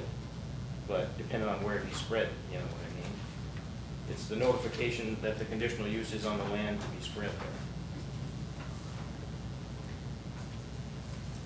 So kinda on this, if you have the conditional use to spread manure, how many times do you have to send a letter? Well, you're supposed to This send the doesn't deal letter with out any like of that, within 72 other than hours of when you're You gonna send the letter spread. out describing the land where you're gonna spread it. Yeah, this is temporary zoning, that's our first regular zoning, then we changed that based on somebody who was right on the county line and was gonna spread in Yankton without a conditional use or wherever they wanted to keep track of, you know, it was really a best practices biosecurity kind of thing. It wasn't something, you know, that anybody else came up with. It was something that was recommended to do to stop overlapping applications, you know, and keep track of where it was being applied. Well, the same thing was if you were asking him to have Peter to apply manure, that somebody that lived across the county line could bring manure in on land that they farmed without having it. Correct. Yeah. I think where there's maybe some disconnect is A, B, C, D, it's identified as in the plan, or as the part of the conditional use, and where Class F, they do not have to follow these performance standards. Correct. Well, but But The conditional still use. it's conditional use, but This there's would have no been different because performance we've only been standards, yeah. on the Right, other stuff. but that- you Right, are- and it still is, it's only Well, a 240 animal unit operation. None of the rest of them have to follow that. Well, they all should be following 42 in here. It should be part of the, it should be part of the whole thing when it's first laid out, of where he's gonna spread. I mean, you have in here He's done it. The intent at the beginning paragraph was 11, all kind of manure to have application a map setbacks will be followed conditional according uses to on where the manure was gonna be spread. his. So that if somebody was It gonna, is on somebody was gonna page come and ask for an 51. area, you would know what areas, It exactly talks what he had about- talked about earlier, what areas were already being spread 51 upon. on page- And that or, excuse me, and that you didn't cross letter over number and H. It technically says use the notification same section land should be or. formulated by the applicant I hate to to say include that. names, We do this addresses, every day. and phone It's numbers not of like all we're gonna go over occupied to- residences and public gathering places. Manure within somebody else half a that mile doesn't of the have the manure job. application fields. Everybody's not as good of a steward as you would like. Oh, them to no, be. no, I don't buy that. That I just guess I is don't what see it that in is. argument. You know, So- We don't give it away to somebody else because we want to keep it. We wouldn't have to have anything that's very. So my question is, if you end up having to do conditional use for manure management plan, sounds like right now it's met the conditions for the main conditional use to do the structure, right? I mean, it looks like we're going through the checklist. So, and one of the questions that was brought up was like, who owns the land that is gonna be, you know, on the, ask that? That maybe we could ask them to come back with the like, part of the conditional use for manure management, because he's not gonna have the manure management until. Be 700 days, yeah, be 700 days. You know what I mean? That- Right. On page 51 was the section I was referring to earlier, and it asks that it's section H on page 51 of the ordinance. It's section 510. Or excuse me, 519, animal feeding operation performance standards. And I'll just read it aloud. Section H on page 51, those of you that have your ordinance with you. A notification section should be formulated by the applicant. It is to include the names, addresses, and phone numbers of all occupied residences and public gathering places within 1/2 mile of the applicant's manure application fields. The preferred hauling and application process shall be detailed and include timetables of probable application periods. Application of manure on weekends, holidays, and evenings during warmer seasons shall be avoided whenever possible. Complaints could lead to having to give 48-hour notice in advance of the manure application. Annual notifications advising of an upcoming 30-day window should be given. Okay, so they're giving you 30 days and just asking you, please don't spread the manure on Mother's Day. Or, you know, when Yeah. people are having. Oh, absolutely. It's just Yep. common courtesy is what they're asking. But these are also listed underneath A through E. There is no F on that previous page or anything. These things are listed. So these ordinances do not apply to a Class F. Because if we slap that manure management on him, it has to go on every Class F operation in Yankton County. Well, they should have a plan when they decide to go into business in this manner, is what we're saying. But this is We're what the not Class asking. F was designed for, is what I heard from the predecessors. But I mean, if we ask him to have that, I'm sure he'll do the best job that he can, but if we slap it on I that, mean, then all of a it's sudden mostly everybody family that around is. you anyway, right? Well, yeah, it's Yeah. all, We'll it's have all to do that family. differently. You know, I don't, the manure management plan, that's a different deal as far as I'm concerned than number 42. You know, I mean, it is true that with the Class F, we relieved them of a lot of the requirements.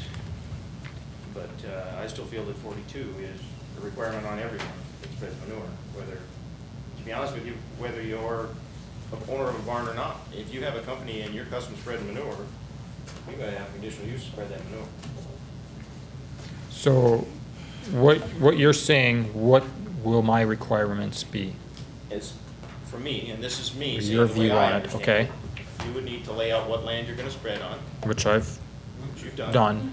You would need to do the notification of the people that you're gonna get a conditional use on that property to spread manure at the distance that you're required to. And then, other than that, that would satisfy number 42. as So far as I'm concerned. I need to notify my neighbor, any residents within a 1/2 mile, whatever piece of property I'm gonna be Yeah, applying you it don't on. Property you're gonna Just call spread them on, up so I'm and thinking say, you got "Hey, I'm most of gonna it, spread you've done manure in it, the you next just week haven't or done whatever." number 42. Or the You've next done it couple for weeks, the barn. depending on the weather or whatever. It's not something that's gonna cost you money. You don't have to mail out registered mail letters or anything like that. Sure you do. Yeah, you do. Sure you do. I think that's, Absolutely. But he could have, this could have been put together. I'll sue you. This could have been put together in the beginning, and it could have been part of what he sent out from the beginning, and he could have shown the land he was gonna spread on to the same people that he probably already sent the letters to.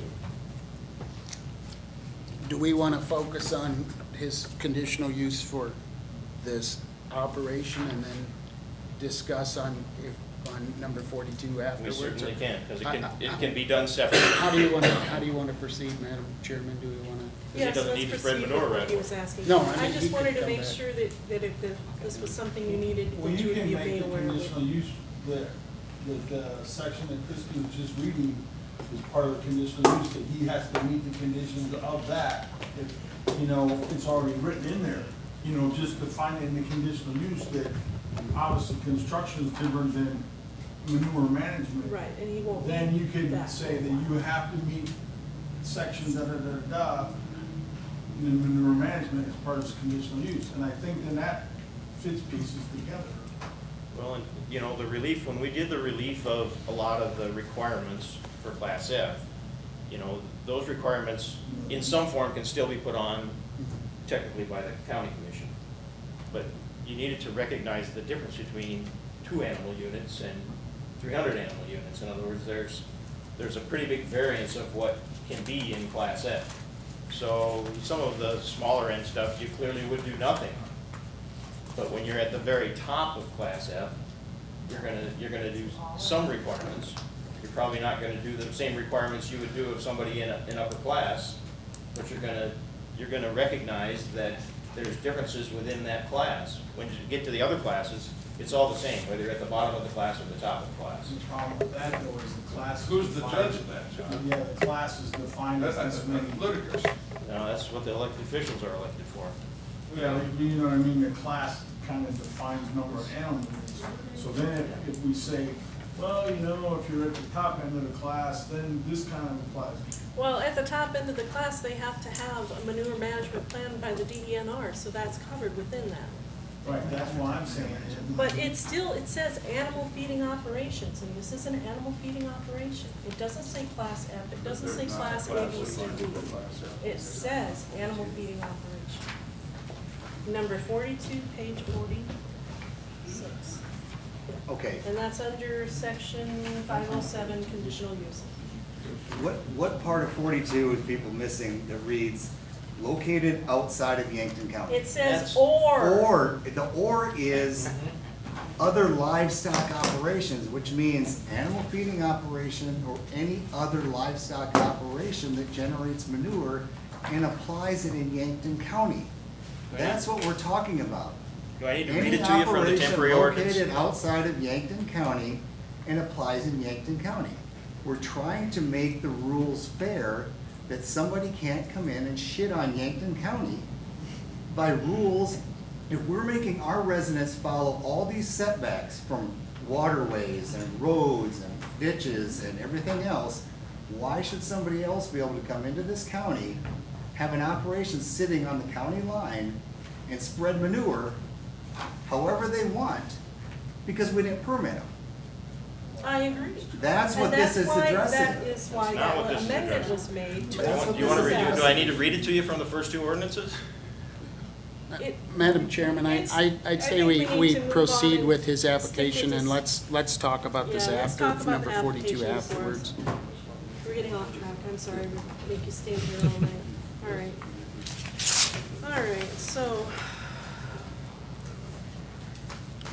Doesn't his Exhibit Where we C provide the information that we would be requesting for a conditional use for The only manure thing we're injection? missing for that conditional use is the notification of the people. He's got it right If here. there's- No, It that's says notified list- from the barn. Not necessarily notified from where he spread. And I don't know that there's even additional people, you know, I don't know, Aside from my parents, there's 2 additional people. yeah. So that's all that really would have had to been done, from my perspective, was to have notified the people from the setback on where it's being spread, because that's what 42 So says. then me as a small, I'm a small producer, I fit in the class F, should I have to have one to call all my neighbors when I'm a homeowner? That isn't any of what I'm talking about. I'm talking about when you Yeah, get the that's- conditional use on the property. Well, it says within half mile of our planned manure application field. Isn't that what we're talking about? Half mile from the manure application? right. If those people are all notified. That's what it says right there. Yeah. Exhibit C. I think if we read the packet, we got a lot of information in here. I think he's got a lot of this stuff already here. So. Now, whether he needs to get a separate conditional use to inject the manure, we can fight over that if you want. But I think he's got the information right here to do that. I don't think you should have to come back and fight. Well, I don't think you should have to fight. I don't think there's anything to fight about. Let's not fight over anything. But I think the information's I here. think it's seems pretty simple that he's met all these things in the application. And then it says in the conditional use, before you apply, you have to notify people within 30 days. So if you say, if you meet the conditions or whatever that number is that's here in the ordinance, man, it says right there, you gotta notify people. But if he does, then everybody in the county does. That's what it was said.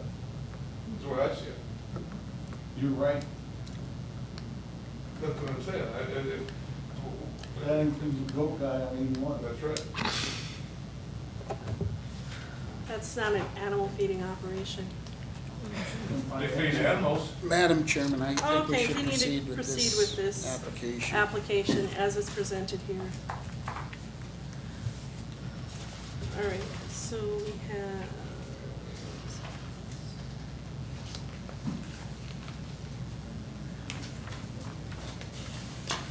Who did you And say? it says right here that he will provide notification. He's saying he will. Did you say was building this building? My intent as of now is Ethan Co-op Lumber. they doing the concrete as well? or- Yeah. Yep. Have you looked into like anything like groundwater monitoring or anything like that for the facility? I haven't. They've built Mhm. more barns than you can shake a stick at. Sure. I've never heard any complaints of their facilities. They know what they're doing. I can't imagine that they would build something that would leak. No- Obviously, nobody nobody plans to do it. plans on that. If it did leak, how would you know if you're not measuring it? I don't know. I can't answer that. Is there any shallow aquifer there? I don't have the map in front of me. And there won't be any soil borings or any of that with this facility, will there? You- Only possibility is a well in the future. Okay. How deep is you got a well in that property? Isn't there a map showing? Maybe I don't have that now.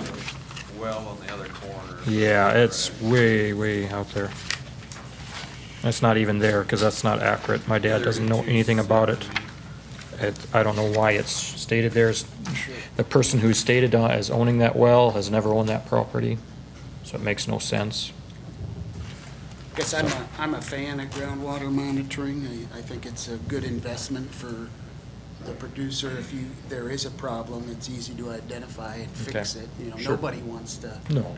cause problems to the No, land they live absolutely on, and we're all good stewards of the land. Mhm. If you aren't, if you have no ability to detect leaks, if there is a leak, you won't be able to Yeah, find I it, guess in my I've opinion. never looked into it. I don't know what it even entails, so.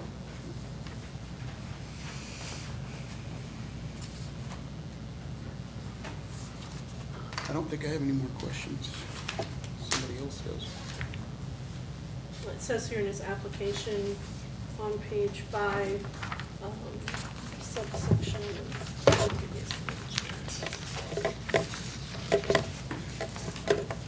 I really appreciate all the work you did put into this. It's Thank you, very yes. good. It says he'll provide notification to affected neighbors with a letter or through electronic notification, email or text, or a phone call to remind them of application time frame within a 30-day window, so that would Mhm. meet that. Well, Would you do other that? than the certified, if I just give them a phone call, which, Electronic notification. email, yeah, I guess I don't know what you're gonna be It says requiring of me. electronic. Well, I think Or through a phone. I- when that I was think written, what it was we're written asking before we for- had text and all that stuff, you know what Yeah. I mean? Nobody, Mhm. you just Yeah, had a I regular think what they're phone, so. looking for is common courtesy to your neighbors, is Sure. what they're looking for. And I'm absolutely. sure Make a they phone need- call is Yeah, probably I think a phone call is advice, you adequate. just don't have. Okay. Easier for your protection. Yeah. If somebody got mad. Yeah, if you sent an email or text, you would have proof that you Yeah. sent it. You only have a few neighbors. There are some that we had that had 50. Sure. So Yeah. there's a big difference. You know all your Well, and they're neighbors. both, my dad is one of them, which will be going on his field, so clearly he would know. And then the other two are neighbors in good standing, by all means. And they're both in agriculture, and Within half a mile. I don't foresee an issue with them at all. I've talked to them already about this building, and they're, He may have it done. Thank you no- for doing that. nothing, no issues that they brought up to me, so. Is this the only barn you plan on building at that site? Yeah, Okay. at that site, So you're yeah. not, this isn't part of a bigger plan where you're gonna add 2? Not at this point, no, not foreseeable future. I mean, I can't promise that 10 years down the road, I don't wanna put another barn up, say at my parents' place, or, I mean, I can't promise that, but, at that site, that should probably be about it. I have no further questions, Madam Chairman. All right, does anyone else have any other questions for the applicant? This.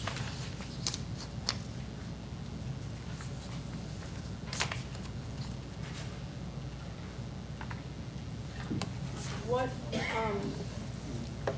how often would you recommend groundwater monitoring if it was I think they usually do it for every 6 months or something. every 6 months? They do, from the ones I've had experience with, they get a third party and they do a sample every 6 months.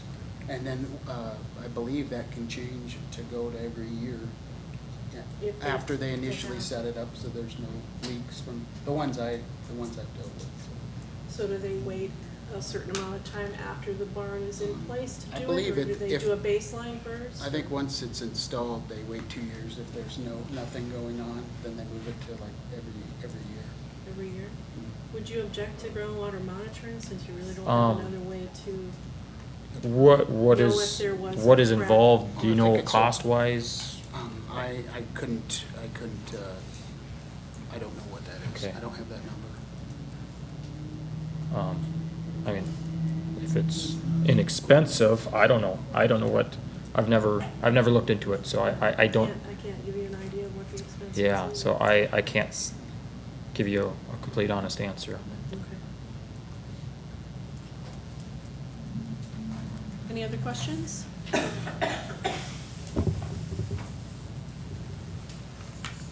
right. Do we have any questions, or would anyone in the audience like to speak? Sit down Yeah, if you you'd like can to. have a seat if you'd like. Thank you. Louis Johnson, Ballin. How many of you people have fed pigs?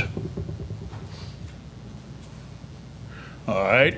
How many people have been around a nursery that was designed in the last 5 years? I've been to yours. How many of you have been around them when there's hogs in them? Not allowed to because of contamination. All right, I guess the thing is, I have a nursery. It's had hogs in it since last November, after a lengthy court battle. The only complaint that I have received on odor was the neighbor that lived 4,000 feet away chastised me severely on social media, how bad I ruined the neighborhood with the stink. And that was a week before we had pigs in the building. The odor from these buildings, if you use pit additives, it's minimal. Yes, there's odor. If I had fat cattle there, I smelled the neighbor's fat cattle yard a quarter mile away the other day. And it smelled like cow crap and silage. Now, if I found it offensive, I should have gone and complained or gone to the DNR and filed a complaint and shut him down because he shouldn't be allowed to offend me. We're human beings. We eat the amount of food that it takes to feed the whole world, and we just can't focus on the county. And I realize that they're going to make factories and they're going to make all our meat in the factory. So we don't need any livestock and we won't need Wilsons or Simples or any of the rest of those people. But until that happens, we need to have affordable food.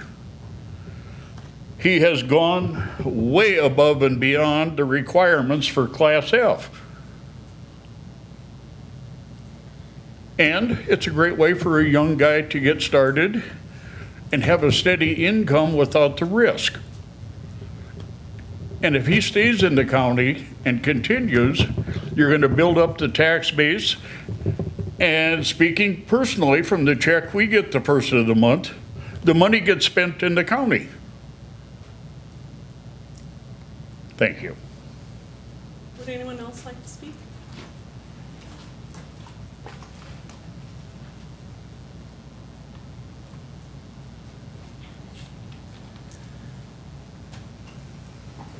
Okay. Hearing none, time for public input is now closed. He brought up a good point. Would you be willing to add pit additives to your operation, sir, to help control the odor? It's not required. Yeah, not a requirement. But if you would consider that, that might be. Yeah, I definitely am interested in looking into it, by all means. There's, you know, So you can do testing, and then they determine like if you needed additives. That's why I was saying if required. Because, you know, it talks about if you get a crust on the tank and everything else, you just don't go to Baumgart's and say, you know what, I need, you call like Pit Charger or somebody and they come out and tell you what additives you need. So it's a scientific process to break down the animal manure, control flies and all of that. So that's why I was saying if required. Yeah. And it's usually, if you have a manure problem that's visible in your tank, then part of the mitigation for that, whatever the problem is then you call the chemistry, biologic people, and they're like, well, this is what you need to do. That's what I was saying about Maybe that why the pump tanks no more. Well, it's, first of all, it's by my place, so if there's some product out there that's reasonably priced and can control the odor, by all means, I'm gonna be All right. including it. It's right there, so and second of all, if it improves the manure quality, then I gain, you know. Right, that's a plus So, for you as well. Yeah, so if it meets those conditions, affordability, odor control, and manure enhancement, yeah, by all means, I will be applying it. But, you know, some of that, you gotta sit there and, everybody claims their product is snake oil, you know, greatest thing Right. since sliced bread. Well, it's, you know, Sure, it's a matter of figuring out what is actually a good product and right. what can be used best. I so. got a question for you. In this manure field here, you Mhm. got a big wetland Mhm. that it looks like is in your manure plan. What Sure. are you gonna do with something? Well, like not that? apply it there. Well, It is the according- furthest, According to this, though, you could, sure. and if we Sure, approve we were this, just, and it's that, full that, of water. that was the field and that just got squared off with it. Sure, sure. No, I don't foresee us. First of all, it's the furthest corner from our field, from the barn. And, yeah, we get to farm that every 5 years. Sure. Would you be okay if we said? And in fact, yeah. it's actually going into CRP as we, Okay. it's, needs to be planted someday whenever it dries off, so. Would you be okay if we said no manure application on wetlands? Wetlands. If you're not gonna apply there. Well, if that's. how do we know it's a wetland and what are the classifications of a wetland? FSA designated wetland? I Because they mean- should be on your, Right, your. On that your should be maps. delineated on the map, right? It's So- classified wetlands, aren't they? FWs and that would be difficult. Oh, Like farmable wetland, they call it, that would be difficult. Because sometimes those are spotted. Spotted areas and you go through the whole field with it. Or frozen ground, but I'm sure you know that. Yeah, I mean, you can't put it in frozen Right. ground. It can't be, yeah, We've had- you're talking spreading over the we've had top, I people suppose. try, and Well, that's yeah. been done in Yankton Spreading over the County. top, yeah. We had a guy do it in February, Mhm. so Yeah, it, so we it just have does to mention happen, it. so. Sure. Yeah, no, there's no intent of that, so. Okay, anything else we want to discuss while he's standing up there so patiently? I think we're going through the whole thing. Okay.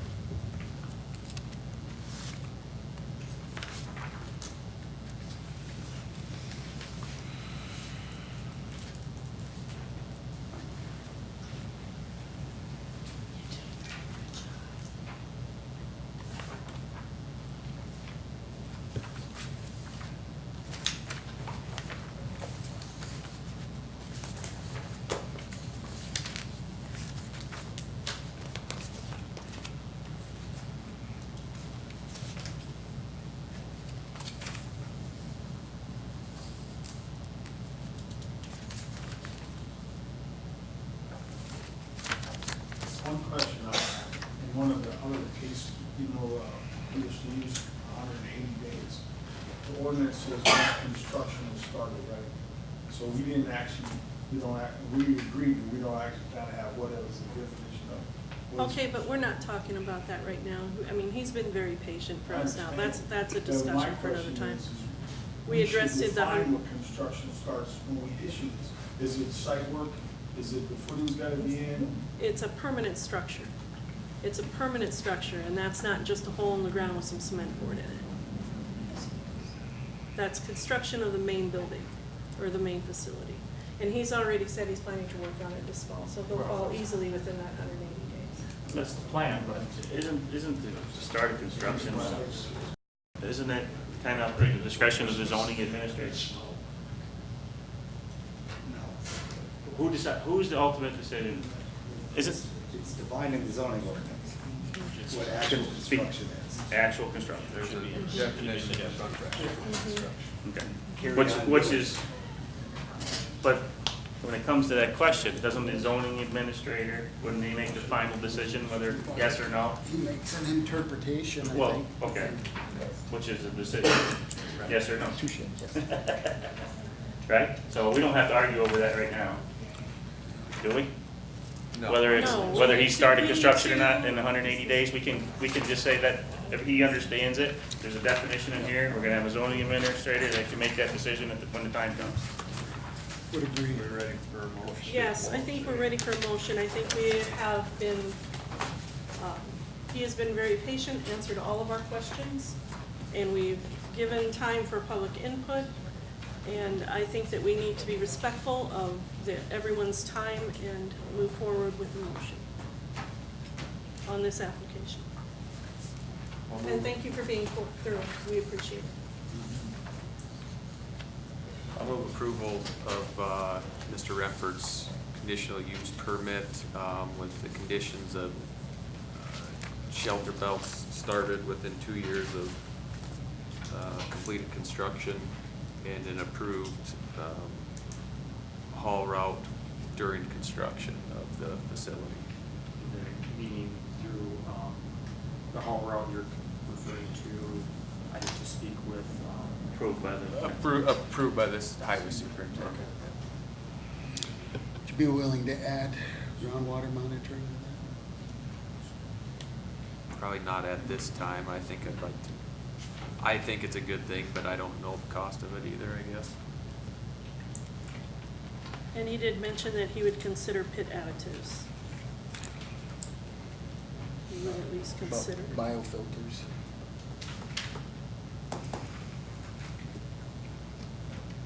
I wouldn't on this facility, I think they work, the science is there.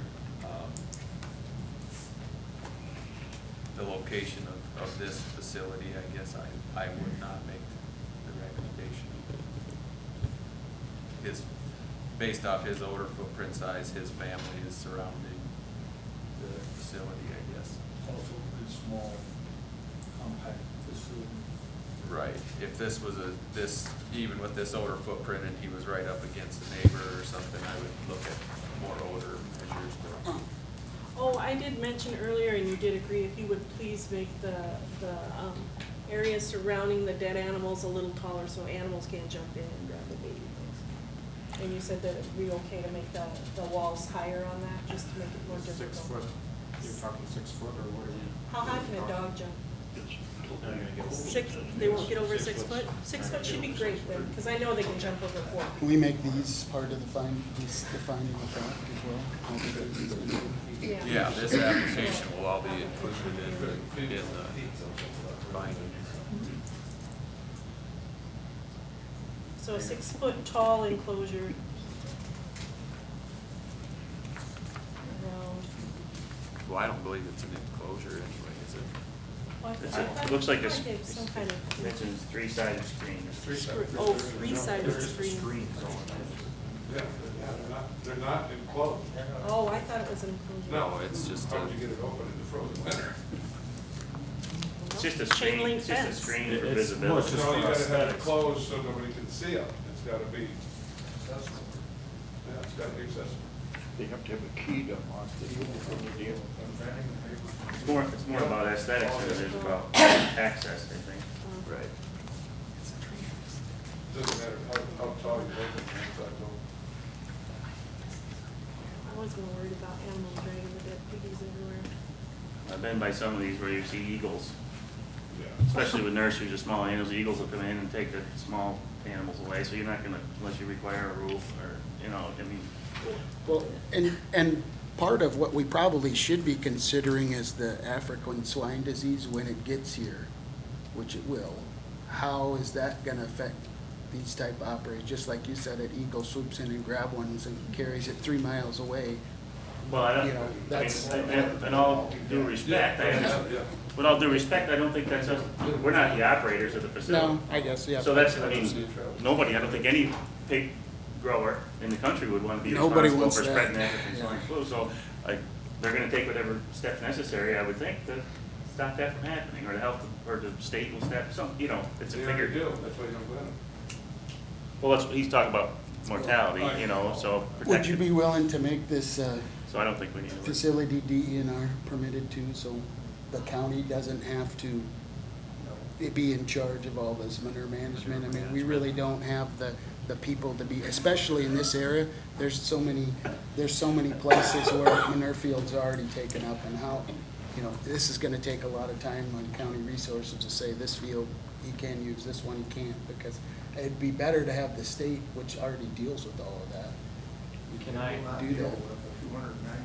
Well, they will if the county asks them to. Unless there's a violation, they will not deal with it. If it's part of, if it's part of the conditions, they will. We have 2,400 that are 960 animal units that were required to be DNR permitted. That's under the 1,000. What is the ultimate reason for that? I think that the county has limited resources, and we shouldn't. No, for the actual, start from the beginning, what is the actual reason for notifying the neighbors? Well, I think it's a lot for the manure management plan and the soil testing that the DENR goes through and makes sure that's all in compliance. Right now, if you say you're gonna do this, and I believe you, but what happens if it doesn't happen? Okay, well, I Then mean, it's on the county, and the county Yeah. has to go through the process of doing it. Where if it's DNR required, the DNR will do it, and then it's not, you know, then the county doesn't have to I mean, have the expense of, you know, we have one person and we have, what, 20 of these? This will be 21. That's really a full-time But- job to make sure all this stuff is done. why would I over-apply? Well, why would the guy apply manure in February? Why would the other guy leave a pile of dead hogs on the road? I don't know those Okay. answers. Well, And I'm sure you'll do it, but what we've seen is that that's not always the case. Madam Chairman, I've lost sight of the motion. Yeah, completely. You asked for a motion, Joe started it, it's become a conversation. Joe? Yep, my motion stands as is. We can, Can you restate that just so? my motion was approval with, trees within 2 years of final construction and an approved haul route for the construction of the facility, approved by the highway superintendent. And there's a direction on the shelter belt, do you want just, he mentions north and west side, do you want to specify It'll- which sides? You're right on the corner, I'm assuming you block from the road. Yeah. So it makes- I'll second that motion as read. Okay, we have a motion and a second. Further discussion? Any further discussion?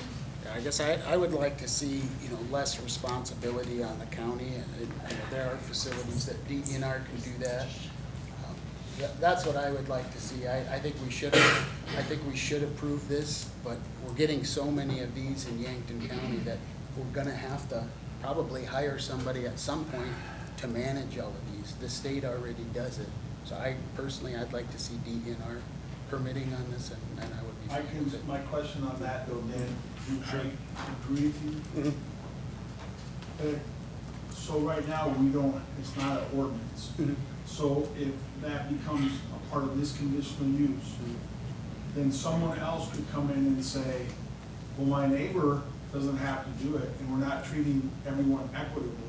So maybe this is one of those things like accessory structures and, you know, whatever that we put on our list of what do you think that we should be looking at, you know what I mean?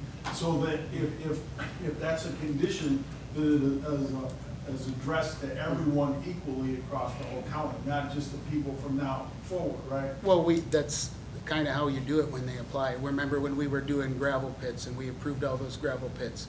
And then that one west of town, we put a road haul agreement on that one. So we treated that as a case, and each one of these is a case-by-case example. So we can't do anything about the ones that were done prior to, but my concern is who looks up on all of these and makes sure all of these are being followed? And I know what you're saying. I mean, I agree to an extent that it needs to be addressed. You know, when we took office, I asked the planning and zoning office, you know, how many how many facilities were approved, do they have maps, and then do they have any fields identified? And the response I got was, we don't have any of that. I can probably get it together maybe, and so I asked for that. They didn't have it.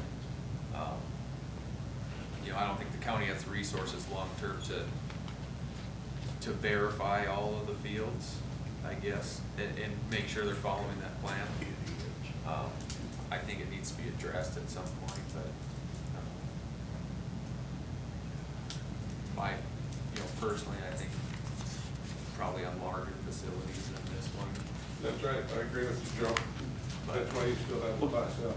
But I do think it, it's definitely open for discussion.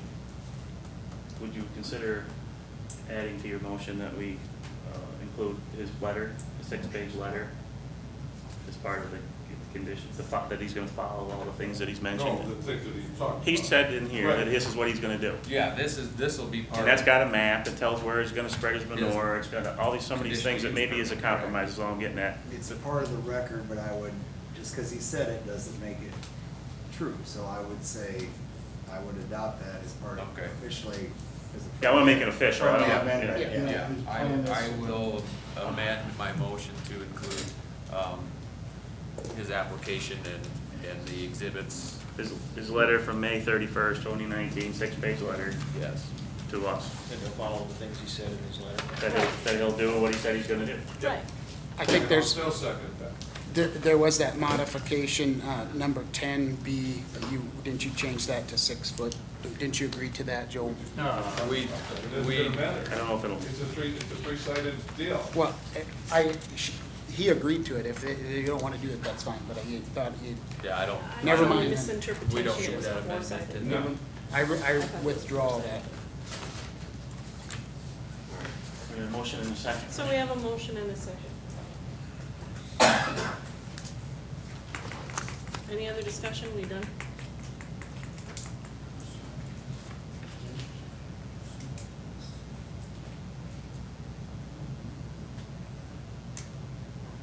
Madam Chairman, I call the question. All right. A roll call vote, please. Healy, Yes. Harper, Yes. Hanson, Yes. Clemish, Yes. Michael, Yeah. Schultz, Yes. Welch, Yes. Williams. Yes. Motion carries.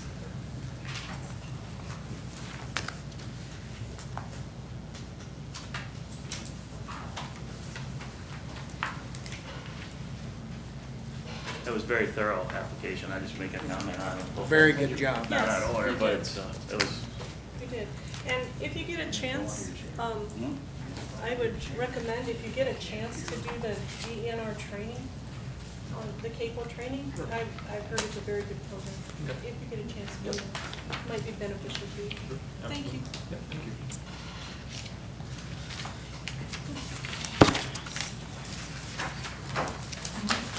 All right. Next item on the agenda is Richard Stark. 31049 434th Avenue in Yankton, South Dakota. A variance 5 feet from the south property line for an accessory building. Lot P-2 of parcel A in the southeast quarter of the northeast quarter of section 12, T93 North, range 57 West, in Ziskov Township. Mr. Stark is requesting a variance for an accessory building. You can see, I think in the second page in there, this is a classic request for a variance due to the fact that it's not necessarily an action by the applicant. The land falls off to the west. His buildable area, based on the property and how the lot is shaped, severely limits his ability to build anywhere else as far as, the buildable area. He is here and able to answer any detailed questions regarding the application. You have everything with you? Yeah. Oh, I got, here's everything's from the proposed structure. Okay, all right. Okay. Richard Stark, 55-year resident, Yankton County. As mentioned, based on the topographical layout of the property. The house right now is a small home. It's a 1,200 square foot home with an attached double car garage. We have plans to make that a livable space. So, in an effort to replace the storage area for the vehicles, it would be a unattached double car garage, 26 by 26 structure. Unfortunately, as mentioned with the layout of the land, it would require a potential 10-foot foundation, and some significant leveling of the land to move that beyond the 10-foot encroachment.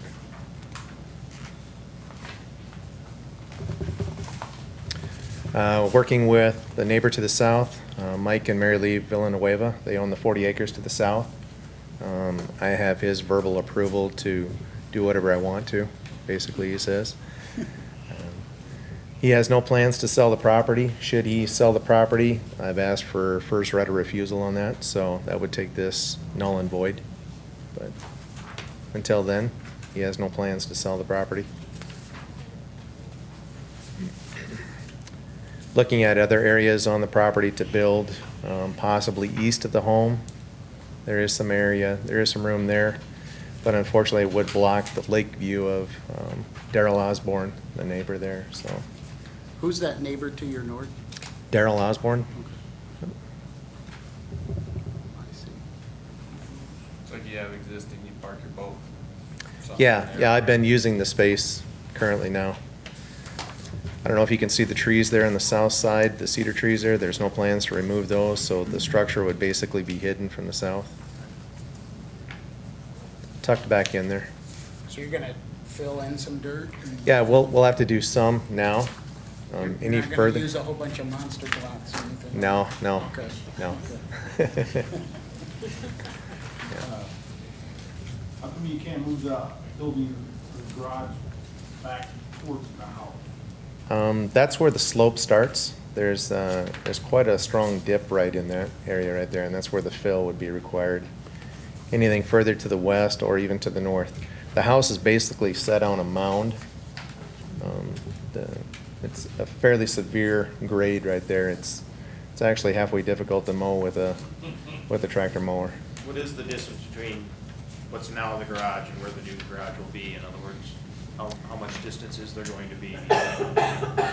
Between the corner of the existing garage now and the new one? Yeah. I believe it is about 11 or 12 feet.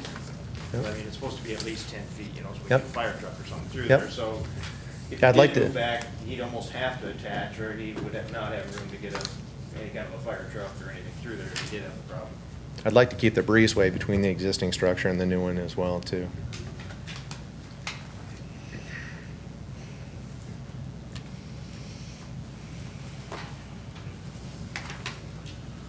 I don't know if it's supportive. I'm willing to go to the neighbors that were included in the notice and get their approval as well, too, as an affidavit of support. How much fill dirt are you gonna be putting in? I am not sure what's required on that. I could work with the contractor on that. Do you have any plans to, are you gonna seed it then to prevent erosion, or we just don't want a whole bunch of dirt? Yeah, no, I going into try and somebody take else's care of the property. Yep.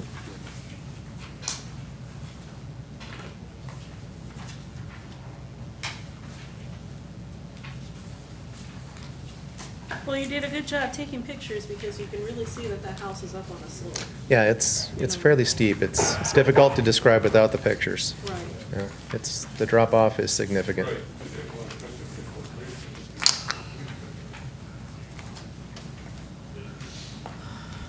Do we have any other questions for him?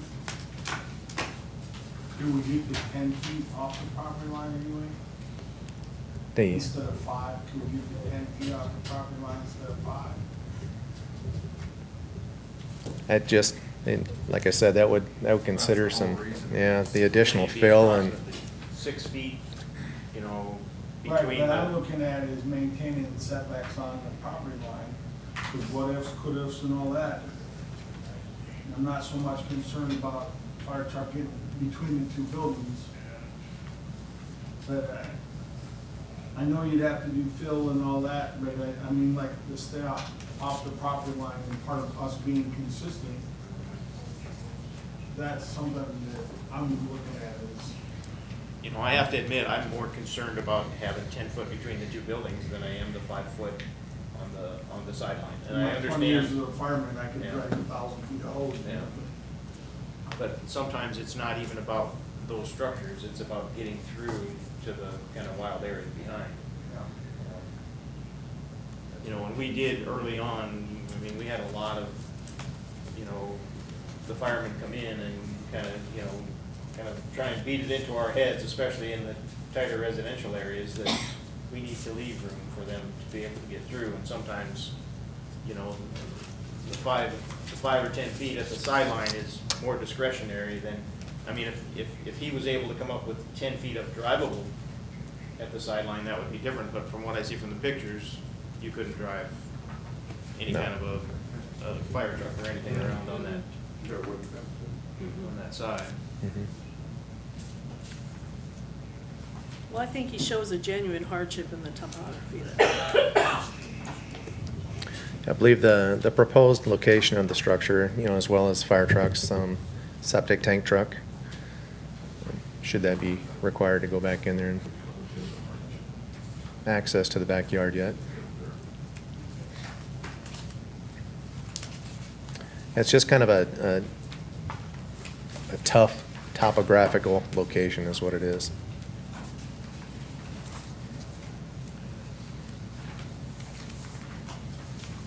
Structure would basically be, like I said, just a 2-car garage, single door, 8 by 18 entrance.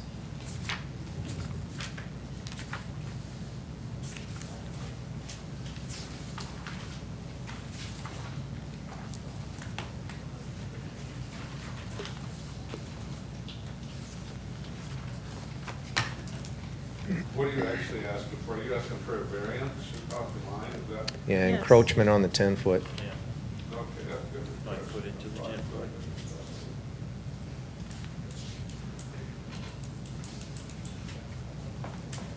The structure would sit at a slight angle to match the approaching driveway, so it would be 5 foot on the southeast corner and about 7 foot on the southwest corner from the lot line. So the 5 feet is from the closest point. Correct. Right. Yep.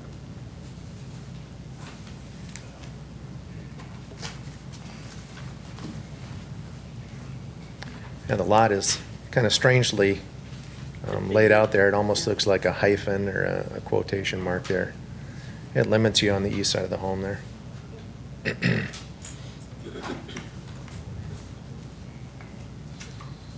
All right, do we have any other, sorry, go ahead. I was just gonna ask if there were any other questions before I ask for public input. Okay, thank you, Thanks. sir. You bet. Okay, is there anyone in the audience that would like to speak on this proposed change?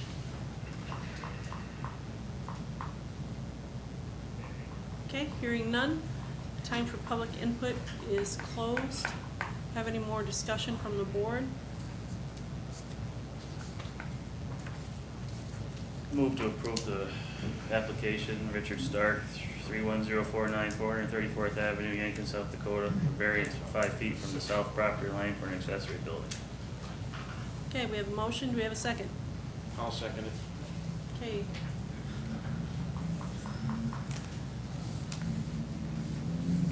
Hanson, Yes. Harper, Yes. Healy, Yes. Clemish, Yes. Michael, Schultz, Yes. Williams, Now, Welch. no. Motion carries.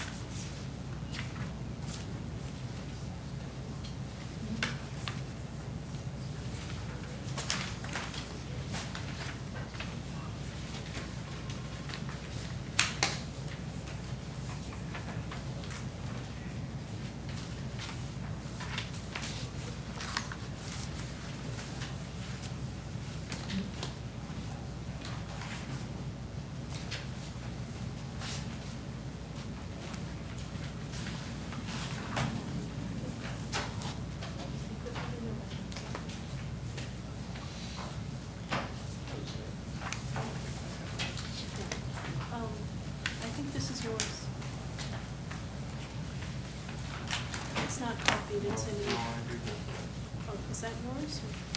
Is that the original? Okay. Well, I've got a color too. It's no problem. You probably should ran a colored Oh, copy. okay, I just want to make sure I didn't have something you needed. Yeah, there you go. All right. I do like the colored packets. Oh, yeah, They're makes a way big better difference. than- Makes a big Pretty. difference. No, thank you for doing that. Yeah, you can't see anything. If anything is close to the same value. Oh, you bet, thank you. Okay. Are we gonna go over that, oh, yep, never mind. I see it's on here.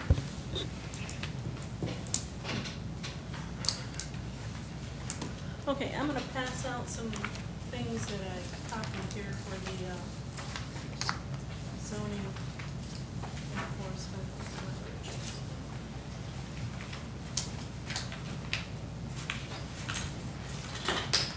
Not zoning enforcement, this is about the updating ordinance. Before we get into that discussion here.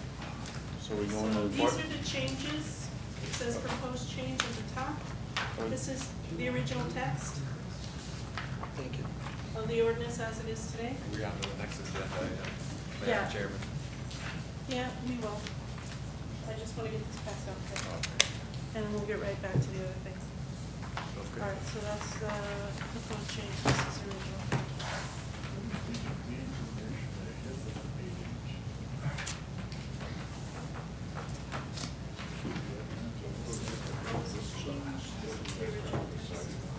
With areas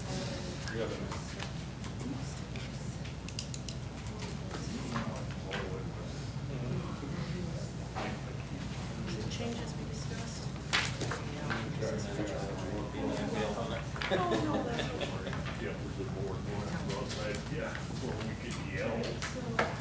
these are the proposed changes, we talked about accessory structures, I know I'm on the agenda ahead, but I just want to be exactly how this, that's as it is now. You're such a good teacher. Okay. Here we go. So that's as it is now. This is the additions that we highlighted. Sorry, I didn't mean to crowd you. You're sitting here laughing, so you might reject that.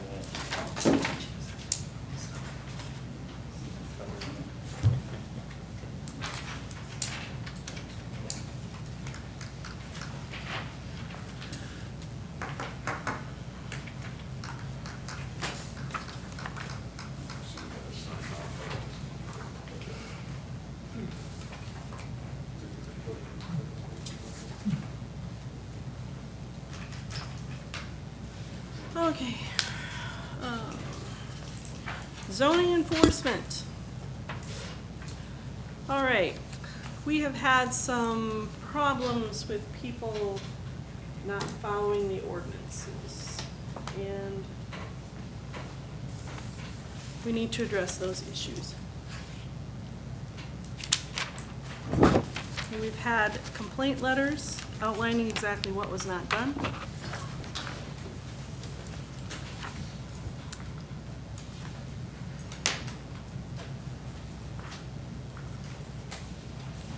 So do you want to go through these one at a time, or how do you want to handle this? What works best for you?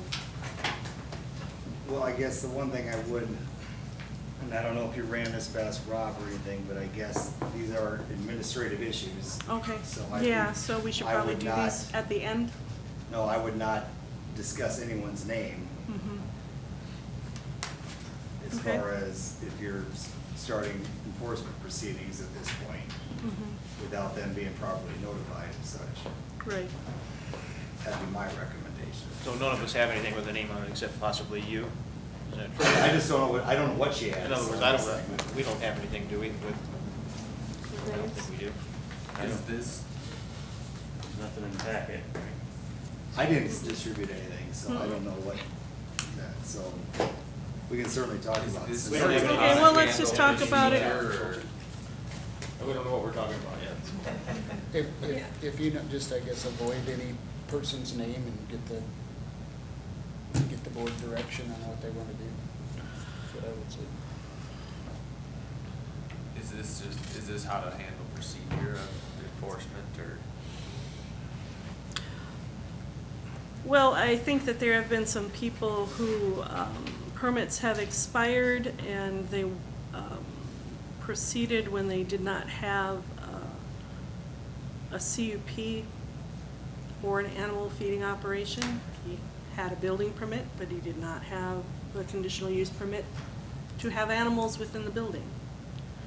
So that person needs to go through the CUP process to get that brought up to speed and come before the board with the CUP in order to have that barn legally populated.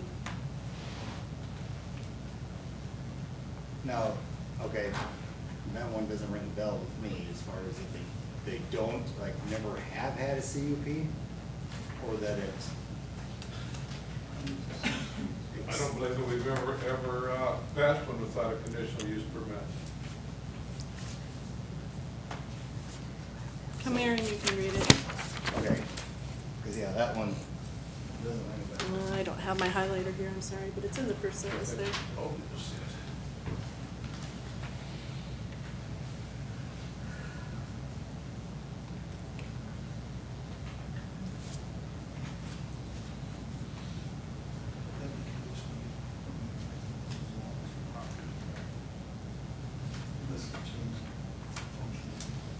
This goes back to the. Could we all see that?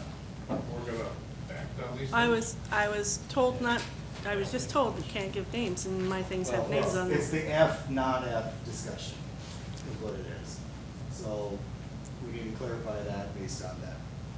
I had to look at the date and what was going on at that time period to see what the interpretation was. I'm guessing during that time period, the interpretation was Class Fs were exempt from building permits, as someone mentioned over here tonight. CUP or building? Excuse me, conditional use permits. I think Dan mentioned there's a period where they were, and they weren't, they were. and they- I think it was touch and go, because if I remember, well, when I was on the board, the zoning board, everything was a conditional use permit, but I believe for a while there, Class Fs, sometimes they were conditional use permits, sometimes they just handed out building permits, and I think sometimes even the same operator both had conditional use permits, and then would also have just building permits for the I same think they facility. were doing that voluntarily to cover all the bases. Yeah. That's what it was about. So You know, that- and without knowing specifically what is talking about, so does it need a conditional use permit, does it not need a conditional use permit? I mean, after reading that, that sounds somewhat familiar. I may have a Form 1 signed. Well, if it didn't have one, like I think when the new commission came in, whenever that was, January or whatever it was, one of the first actions in the new county commission was, right, they classified a Class F, so there was something about that. So I think we have to look, if it was prior to that, there wasn't something that defined it, then, I don't know if it was grandfather or whatever, but I think that that's probably what the right way to look at it, or, you know, in my mind, would be the right way to look at it. And then But we, if it was after, you know, when that action was taken by the county commission, then I think it falls under the rules of the county commission established. and we also have incidents where people's building permits or CUPs expired 180 days after issuance, and we have given them a road to relief in the fact that they can appeal to the Board of Adjustment. So those people who still want to go forward with their operations need to do that and go through that process, or they would be in violation of the ordinance. Now, the building permit expires, right, in 2 years. The conditional use was that one? Building permits and conditional uses expire within 180 days if there's no construction. Right, right. Variances So too. it's just, and variances as well, yes. So those people need to go through the appeals process to bring that into compliance. I believe a notice is going. In the paper, right? Yes. Yeah. I sent it off, tried to get it in for today's paper, but I think it'll be tomorrow's paper that appeal, process for expired permits, or if you're nearing it, I can probably pull it up and read it, but it's something along the lines of if your permit has expired or nearing expiration, due to the weather events and whatnot, that your permit will expire, but there's an appeal process, that we identified, and you just need to come in and contact zoning administrator, Right. appeal for an extension, and we'll hear it. Right. Now, I have been in contact with people. People have provided me of pictures, documentation, primarily pictures, I believe. I've been on some properties taking pictures with GPS-enabled equipment to document what's been done based on certain dates. I don't have a detailed list of who or what, whether it be, as I've said before, the commission, a hog barn, a chicken coop, a house, a garage, or whatever. I don't have a list of anyone who's all expired, but when we do that, we're going to have to look at everything to do it fair. So I have had some documentation. At some point, the decision's gonna have to be made. One, what's actual construction? Was it part of the building permit? Was it part of the site plan? Or was it some random thing tossed in the ground to be called started construction? And that, however we're gonna work through that, that is not until we discover all that and decide it. The other question I have, and I shared this with some commissioners, is I don't know, does anybody can tell me what the protocol has been or process for enforcement? I mean, the ordinance says send a letter, that's step one, but there's no 2, 3, 4, 5. You know, is it one letter, then a second letter, then the state's attorney gets involved, then this, and I need to find out before I stick my neck out there. I want to know, has the county had a standard operating procedure? Have they not? Do we need to create one with the state's attorney so that we're all on the same page here? Yeah, I have not had a chance to talk to Rob about that. I don't know what. Oh, I can talk to him, that's not a problem. I just need to know what is happening, because if you start boosting enforcement proceedings, there's got to be, you know, by the book. So I haven't been ignoring some of these issues, but there is documentation, and then the determinations are going to have to be made. As we said, you know, in the book, there's 2 key definitions: actual construction and due diligence. You have to start, and you have to carry on diligently. And what would a reasonable man do in similar circumstances? And that's what you have to look at to see, well, if you dig a hole that's full of water, a reasonable man's not gonna pour concrete. So you have to look at that and apply that to your enforcement actions. If I'm not gonna pour concrete in something, you can't expect somebody else to do that and punish him for it. I think, I guess just to add to the discussion, during the commission meeting when we talked about the appeal process, we did state that, you know, we're not gonna ask you to go through every building permit, every CUP, every variance for the last year. Thank you. And send notification to people who are holding applications. It's gonna be the applicant's responsibility, if you're in violation, to come forward and ask for an extension or whatever, you know, whatever the remedy is, but we're not gonna be sending letters to the whole county, and that's the intent of the notification in the paper, to just, you know, be aware. I know the weather, you know, postponed a lot of construction, so here's a notice in the paper, there's an avenue for this, but we will not be, we have a zoning administrator who's 1 day a week.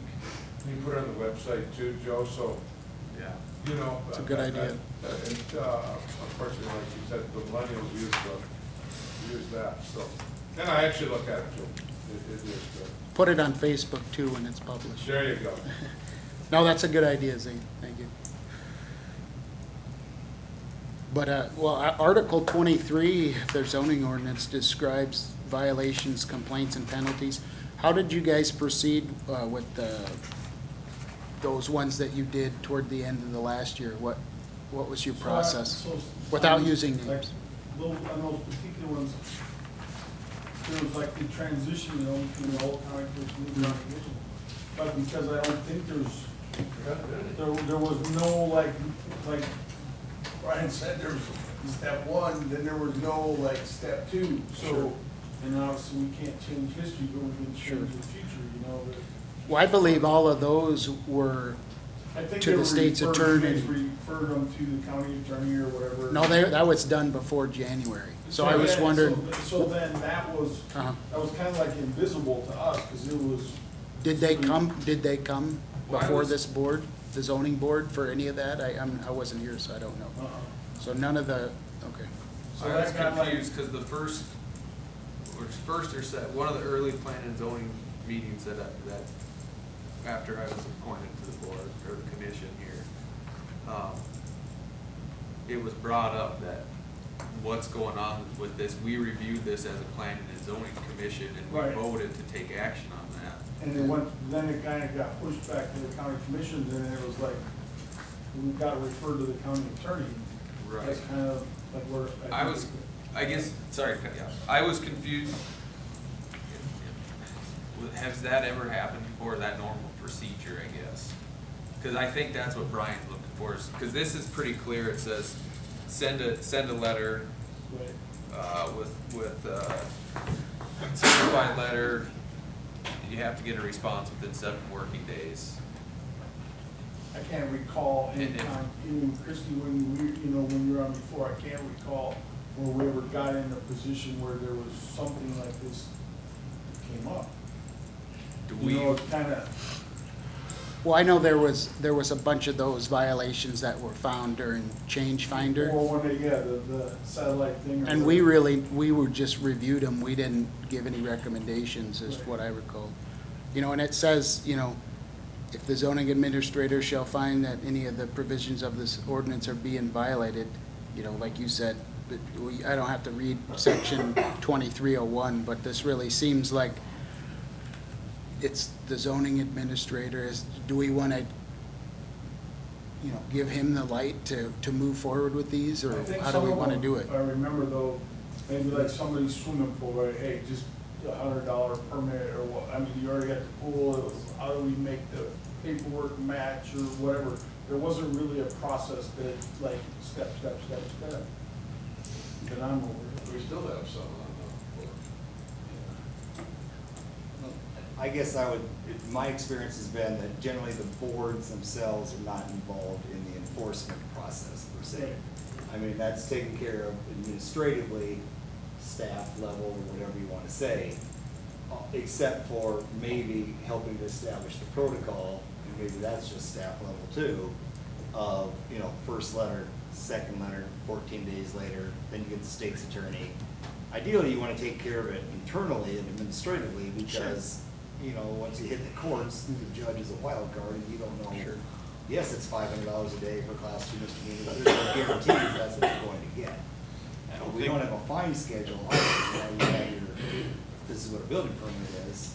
I don't think we really ever had any that were, in other words, they never came before us. There were some, but they were always complaint driven until the flyover thing that created some things that were not driven by personal complaints of somebody. We never actually had any that weren't driven by or a reaction to a written complaint. And to be honest with you, they never came before us as the planning commission at all that I ever recall. There was yeah, I wouldn't times when expect to have complaints. there was times when the zoning administrator would come to us, as you have, for a clarification, an administrative review, more or less, of a situation, but we never took an action while I was on the board, on the planning board, on an actual case. We never heard an actual case that I know of.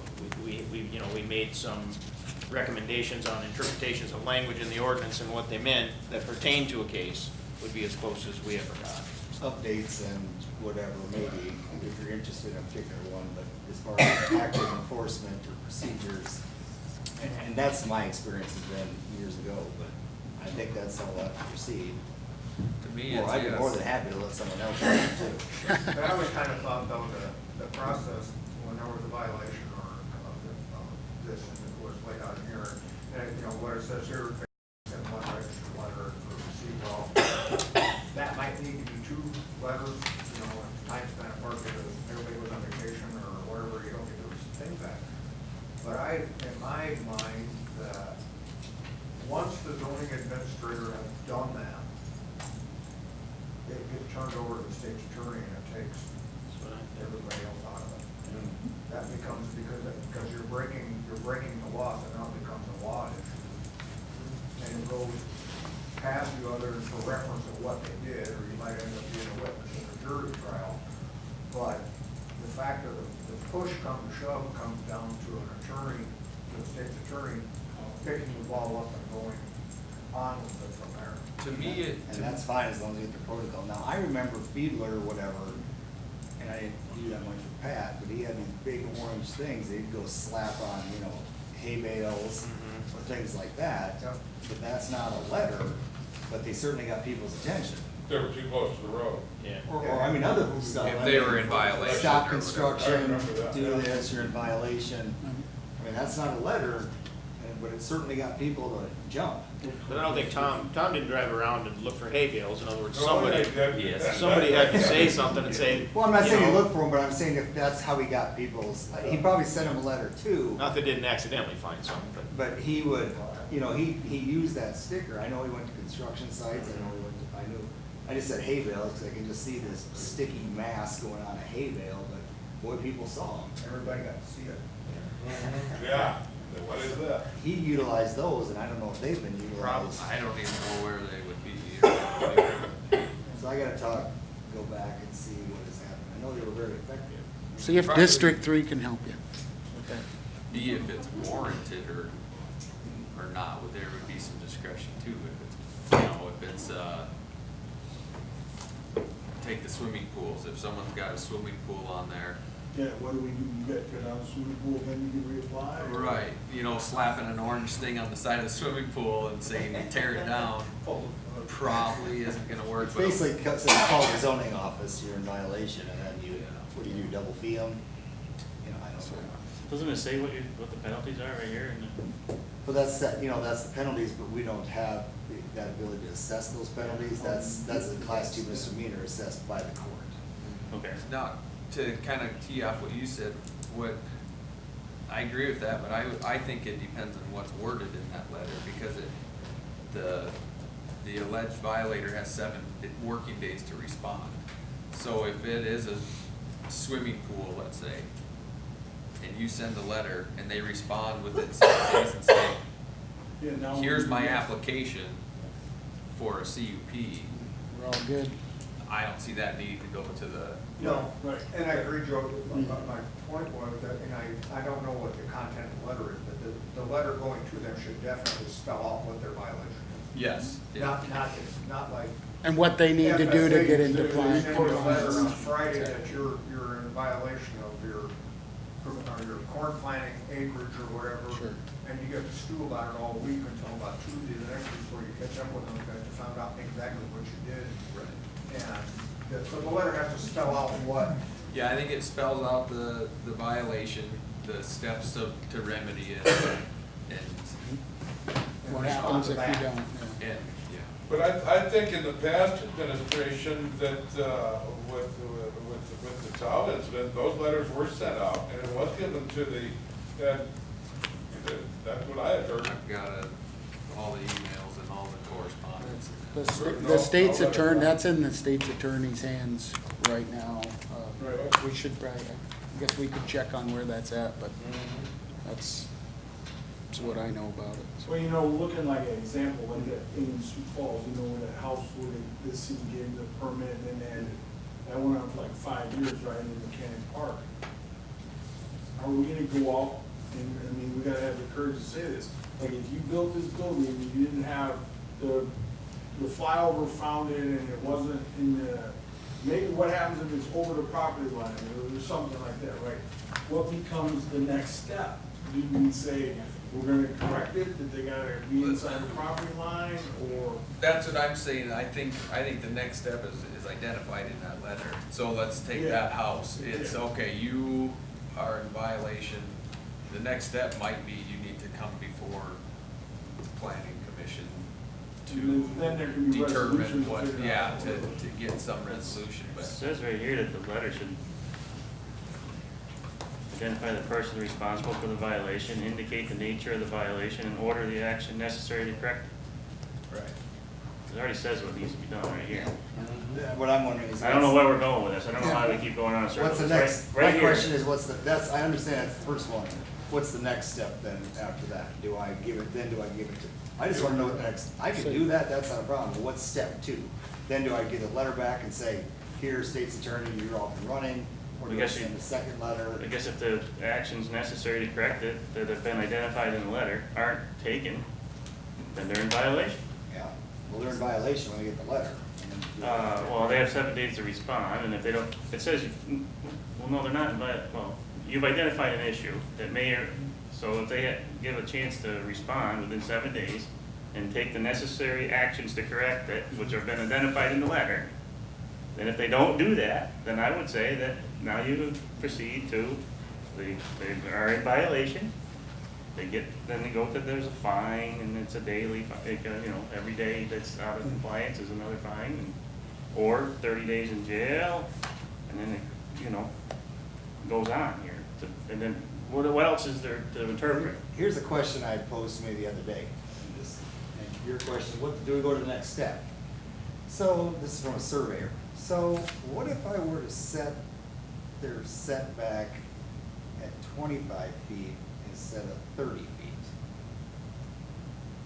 Which means they'd be 5 feet too close to the road, which means there's a whole lot of concrete that possibly would have to be removed, and footings and foundations slid back 5 feet. Are they playing chicken with the county? Or not? Case by case basis, I guess Or that's what was you it a have to take mistake? it. I mean, it could be. Case just- by case Well, basis. who did it? The surveyor, the contractor? I mean, it's a Yeah, case then by case it's- basis. I Then it's a can't. blame game. I'm not sure. Well, then it goes to court then, and everybody gets sued and fined, and it all gets figured out by a judge. Why are we trying to Yeah. figure this out here right now? I think if you need direction, I'd say start with a letter with a path for them to come into compliance and go from there. Just what you said. Greg. Yeah, I don't understand where this whole Give them a conversation chance to started. fix Has it. there been complaints filed? It says, what are we talking about? Lots of, multiple complaints. filed. Through the zoning administrator. I have 5 sitting on my desk, signed, I think 5, signed, affidavit, or, yeah. So you got 5 formal complaints. Notarized, or signed, and I saw them signed, and I took their ID and checked it. So of all So the, I have work to do, okay. and then, what do So, I do? so the certified letters need to go out Yep. with the information that says right here to put in them, right? I mean, I'm not trying to be a smart guy, but what else is there that we need to discuss? I mean, so you send them a letter, they have 7 days to respond, and then we go from there. But they also play into this whole letter, notice that's going in the paper of, are they in violation, or do they just get an extension, not an extension, or do they come in for an appeal on their CUP? Well, they're not gonna come in for an extent, well, they could come in for Well, I think- They come in for voluntarily, an- but if They they, come in for an appeal. well, it's they either need one to or the appeal. other. If They the either told complaint it- is for expired building permit, then I think in that letter, it's, no construction until you come in front for an appeal. Or ask, for Well, an either tell extension them, or whatever, they right? either tell it themselves, or we go out and get them, right? So then that starts the process, so then you go from there, I mean, Well, whatever's that's what I'm saying, happening. it's been, if that's, if there's a formal complaint, Well, if there's a formal complaint, but not, so, But so that's either what there's a we're- that's form, okay, well, that's what I'm asking, what started it? Is there a formal complaint? Yes, there is. Yes, Right. so, now the zoning administrator needs to take the necessary actions according to section 23. Right, I mean, Yeah, where are we I going? agree, this is not that hard. I don't think this is that complicated. I don't know why we're getting stuck on it. But shouldn't the second letter go out? No, there's no provisions for a second letter. They either have 7 days to respond. If they don't respond, they're in violation. That's what it says. Maybe we, if Okay, that's, so if this it's, is my question, you know, we keep finding these things, that's what the word is, find these things, you know, that maybe they need to be corrected, you know, we look at distance of the time of the CUP and that, and you think about 7 working days, right? So, if you go on a 7-day cruise, the letter came and you didn't even come home from. Yeah, but then it wouldn't come back as being signed. I mean, once a registered letter gets it, you have to sign for it, it's sent back, and then you get a copy saying it's been signed. If they're on a cruise, it isn't gonna be signed, is what I'm saying. I guess one of my questions would be, and I always try to figure out how do you get to the win side. Do we need to look at, is 7 days too short? Because most of this stuff that happens, is it life threatening if it went 20 days or? But we can't alter that, Lucy, because Right, it's I the know, ordinance. I know, but what I'm saying is this one of those other things that goes on the list that we found it doesn't work, that. Well, what they're saying- All Brian was really asking is what's been done in the past, because some things came Yeah, I before think it the never commission, got- some didn't, Howard. The I train think, got started, but it never left the station, you know? I don't know if it really matters what's been done in the past. It's from here going forward, right? right, and I think that's why he's here though, is because if there's been 3 or 4 different avenues, and Right. he's a contracted employee working 1 day a week,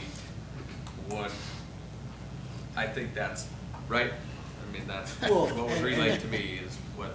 And the what- size of this hornet's nest that's gonna get kicked is massive. Massive. I'm not afraid to. Okay, so we don't kick it? I mean, so it doesn't get kicked? Nobody wants I to, nobody do wants my to job. kick the nest. No, no, no, So we're not no. gonna do anything. We're I'm just not gonna sit saying- here and talk about it for Oh, the okay, next. okay. I'm saying I do Bring the volume I'm down. doing my job. Okay, then go ahead. I'll do Send a my letter. job. You want me to do the job, I'll do the job. I'm not the county commission, I don't pay your bills, but it seems to me, in my honest, meager opinion here, that if you follow Article 23, it's pretty straightforward what needs to be done. If you have a formal complaint that's valid, you feel is valid, then you need to proceed with Article 23. And let's move on. My God, Okay, next item on the agenda. unbelievable. Zoning ordinance, updating accessory structures and sidewall height, Articles 6, 7, and 8, and related definitions. So what I've handed out to you here is what the proposed changes are, and I have made copies of the ordinance as it is. Would you like something so you can look at it? I put one over there on the sidebar if you want. You don't want to leave you out of the party here? It's right there. Okay, so the top one are the proposed changes that we came up with as a group on the working meeting of 6/17, on June 17th. Okay, I just went chronologically, so the first one is section 101, Which one, which, you're in? and Article 1. This We're one, starting this- with this okay. little short one, and we're Okay. using this together Okay. with the one that is the copy of the actual Got it. text of the ordinance. Okay, so we're working those 2 pages or packets together. Okay. All right, so on the first page here of both, it says we want to add this to section 101, Article 1, that an official copy of the official zoning ordinance of Yankton County shall be kept updated and located in the following offices of Yankton County: the Yankton County Auditor's Office, the Yankton County Register of Deeds Office, and the Yankton County Planning and Zoning Office. The Yankton County zoning ordinance shall also be available to the public on the Yankton County website online in accordance with South Dakota codified law. 17-18A-25.1. And thank you for getting that. All right, so that's what's gonna be added here, just in that first section where I have the red writing where it said add sentence. I The had first a, sentence of 101 stays there, and then this just, what we Gets have here added gets to the added next. beyond that, correct? Yep, I had, doing some more thoughts about this. Okay. What happens if, like what previously happened, the registered deeds was different than the zoning office, which was different, and there wasn't one in the auditor? Is there one that takes precedence? Should the one on the website be the precedent? Like, is there one zoning ordinance to rule them all? I mean, is there something Well, I like, think that- what happens if there's different ones? The register of deeds has this one and auditor has this one. Which one's right? Is there Well, one that's I above think the all? premise is that when the ordinance is updated, like on the copy of Article 1 right here, it says modified, and then it has the date on there. Okay. So whatever that latest date is on that upper corner should tell you what the latest version is. Two revision Fs and they're different. Yeah, if there's two exact documents, one is here, and they're different, and hopefully that's nothing that we never deal with. I like it this way too, if anybody else has that concern, or doesn't have that concern, I think we can move on. I just I thought thought about we had that. said like the primary one would be in the zoning office, but the intent was that the webpage and wherever else, because they're supposed to update it, Yeah. you know, in accordance with state law, I think somebody Yeah. said that. But the primary one was like the zoning administrator. Well, or I think that's what the map says, or would we want to have that? That's the at map, that's the zoning map, that's a totally different. Maybe thing. the register of the deeds, because they have they have that ability to store those documents long-term. I don't know what. The only thing I would say is Well, you're I- looking at multiples, so you're not gonna have two of them one way and two of them another. If That's one is true. gonna be off, you're That's gonna have a majority agreement in all the other offices on what the zoning I think we ordinance probably is. just don't worry about it. I think So it'll be- there's always a chance that one will be wrong, but, you know, by having multiple ones, the problem is when you only have one and that one is wrong, that's what we have. Yeah. So we're better off to have it in several offices. If there's a question about one in any one office, Well, and you can especially compare it right in now multiple offices Yeah. to see which one is correct.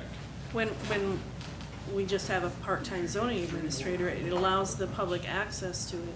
Well, we'll get somebody in there. Well, I know The we new will. person starts next week, but I Yeah. think with the South Dakota Codified Law, we have to have the most current one on the website at all times anyway.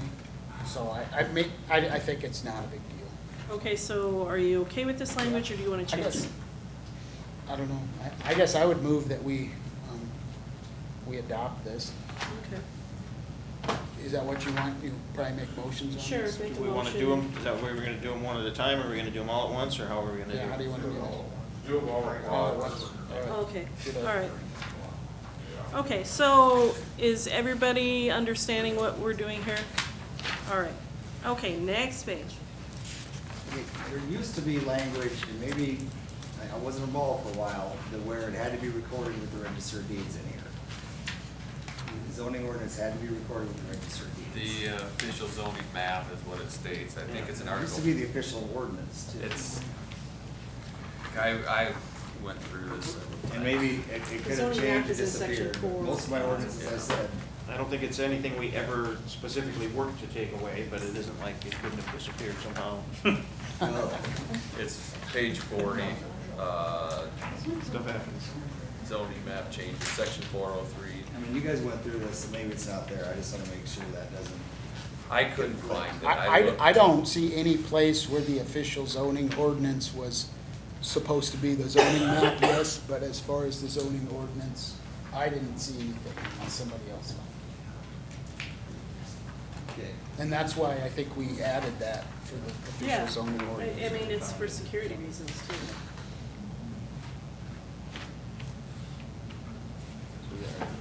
Okay, so we ready to move to Article 6? Yes. All right, turn the page, Article 6. Section 605, permitted accessory uses and structures. Okay, right now it says 2,000 square foot accessory building under section 605(1). We want to bump that up to 4,000 square foot accessory building, and we want to change the sidewall height from 14 feet, as it exists now, up to 16 feet. Okay, do you guys all see that? All right. Flip the page, we have section 607, and because we are changing the size and the sidewall height, we need to amend the section 607 on conditional uses, and then add the bullet point here that I typed up Accessory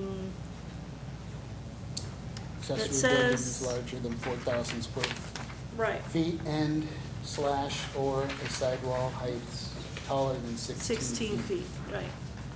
I think we need to add some verbiage that, a primary structure must. Well, that's already in there, it's an accessory structure. We're only talking about accessory structures. Did we just open the door though for someone to come get a CUP for an accessory structure? You weren't here, but we did. I got you. Okay. An You accessory did it. building, a subordinate building, and I'm on page one, subordinate building with the same use, incidental main building, and we scratched this part out. Yeah, that's- So we had that process too, Mhm. so that's coming up, but we proposed. Yeah, we did address that. Okay, so what we would do is we would add that as a bullet point under the conditional uses. Does everybody understand that? So we're just adding it there so that, you know, if they want something bigger than that, they need to come forward with the conditional use. They need to notify neighbors. That way if someone has an objection, they have the opportunity to address it at that point. Okay? And it's important that these all still have to fit within the limits of the buildings. Right, We and had that a was big in my discussion minutes. on that, yeah. The minutes that I typed up in our discussion. Yep. That's why I had you hang on to those minutes and have you paperclip them together, Oh, yeah. Got it. because that's part of the discussion. And actually, it's easier to read from the minutes than it is flipping back and forth, but they wanted us to show the actual page on the ordinance where it was listed, so that's how I approached it. All right, so we got 607 done. Any questions about that? All right, so we need to keep this, you know, consistent. So we're going to Article 7 now, that is moderate density rural residential. And we are changing that. That would be section 705. So flip over the next page, you've got Article 7 here.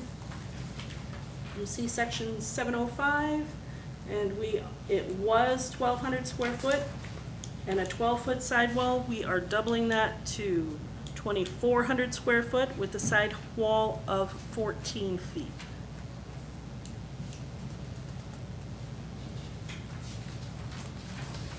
Okay, and then there was a little problem.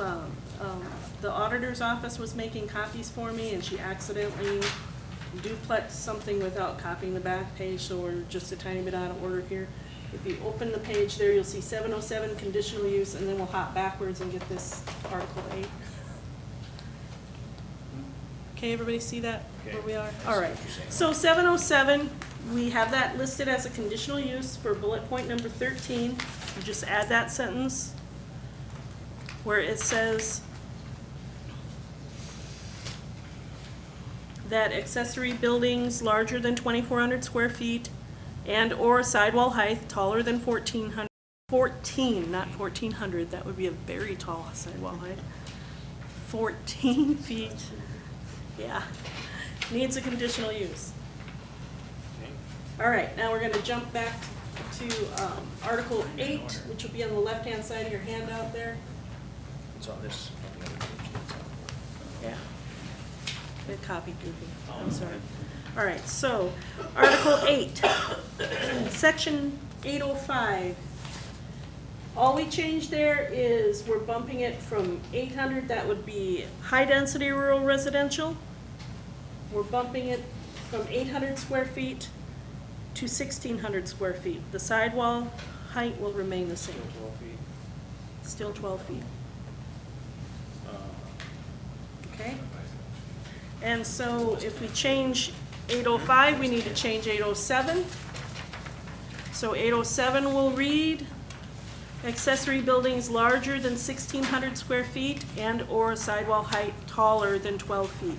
And that would be added as bullet point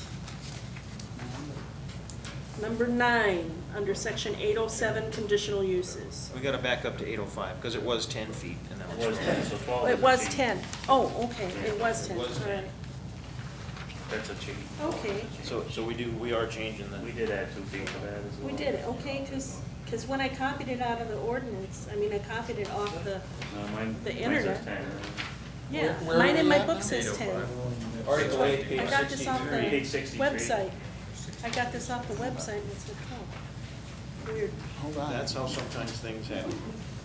Yeah, but I mean, honestly, I just Hold on, let's. printed this off the web and it said 12 and I thought, oh, I always thought that was 10. Oh, that is, Yeah, because she's got a copy from somewhere, she didn't type that in. that's, we need to look into that. But it says it was amended in 10/7/05. Does yours say that when you printed it out? Well, That you was don't have to bold, print that it. was I bold. don't have Look, the whole yeah, piece. because look at. 05 would have been when we did the change in the, to the sizes instead of just subordinate to the main building. Mine says amended 8 on this page where it says 12 feet. Well, yeah, that, It could be a, I don't know. I don't like how that rev got in, because that doesn't necessarily mean that this page This was amended. page, yeah, that's true. Because I thought like you, it was 10 and we were bumping it up to 12. Yeah, And then when I printed this off the internet, I thought, wait a minute, it says 12 on the My internet. copy of it. But yeah, the Well, one we in the need to make book sure we says fix 10. that. I don't know. Well, will be fixed when it gets changed. Yeah. But anyway, so we're Be going with fixed or The not? newest 12. revision will say 12, right? If We're everything going goes with according to 12. plan? Either way, we'll make it. Right. All right. And then because we are changing this, we needed to change also some things in the definitions page. So the last page of that, out of the ordinance, you can tell it's a different typeface than what I did. We are going to strike or delete parts of that accessory building definition. So the part we are going to strike is less than 100% of the area of the largest floor of the principal building. And then we will also strike at the very end of that sentence where it says at least 10 feet. So those are the words we decided to strike, that they were kind of out of date. Now, that goes against your whole Stark argument, doesn't it? Against what? That goes against the whole discussion we had with Mr. Stark. 10 That- foot. 10 feet, the way that kind of got used was, if it's closer than 10 feet, could it be considered attached? That's one thing I would say you should add to this, to get a good definition for attached. So, this 10 feet in here was not about fire protection or something. This 10 feet in here was if it was 2 feet away, would it be considered attached? Okay, I just didn't know Because what 10 that came from like a state, breezeway. well, it came from like a state, yeah. Breezeway is attached. Unattached had to be over 10 feet away or something. And I don't have a clear answer to that question, other than it seemed to just muddy up this here with the 10 feet. So when you look at definitions like attached or whatever, even if you don't adopt the International Building Code, you can plagiarize the definition that's already in there that says this is what an accessory structure is, or attached means, or whatever else. And we don't have to invent it. It's already like been vetted and everything else. And all we gotta do is look it up. In the city, for certain things, a building so too close to another building is considered attached. In other words, if there's only Yeah, 2 but if feet you look between at these KO buildings. or IBC, they're just known buildings. But I mean, for things that the city does, a building that's too close will be treated the same as an attached building. And I think that's what this 10-foot references. And I don't think we want to do that. I don't think we want to treat a building that's, if for some reason there's a building 7 feet away, I don't think we want to treat it as attached. No, this has got a breezeway. Well, what we discussed was whether it was a structurally attached or Yes. not, and that would be a discretionary thing, that we could clear up in the definitions later if we wanted to, or just, Breezeway would be a. oh, well, depends on how it's attached, is what connects Well- it. If it was a piece of siding, or if it was an actual structural member, is what we did. Okay, we're just dealing with this definition. It's 10 o'clock. Yeah. Maybe we can figure out if this is a good thing or a bad thing. I think Do we this- want to strike the 10 feet, or are we going to leave it on? What do you want to do? Well, I think, I we think it discussed should be striking. Yeah, I think it should be Because it just muddies it up. Yeah, I think so too. It's clearer the other way. I think we had a long talk about it. Well, we did, yeah. I mean, that was like, for those of us who were here, it Who were was a here. long It was discussion. a and- long meeting. And I think this makes it clear. Is it perfect?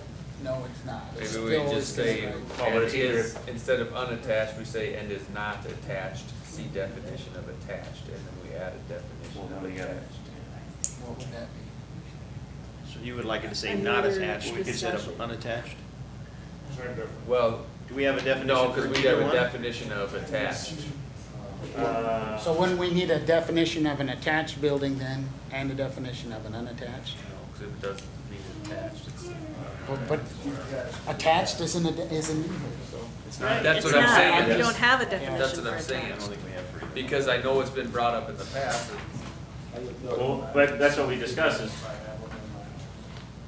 take this out of here, and then we say unattached. Now, whether someone wants to argue whether their building is attached or not, that's the next step, is, You know, and we haven't had a lot of those attached on the plan. There have been some.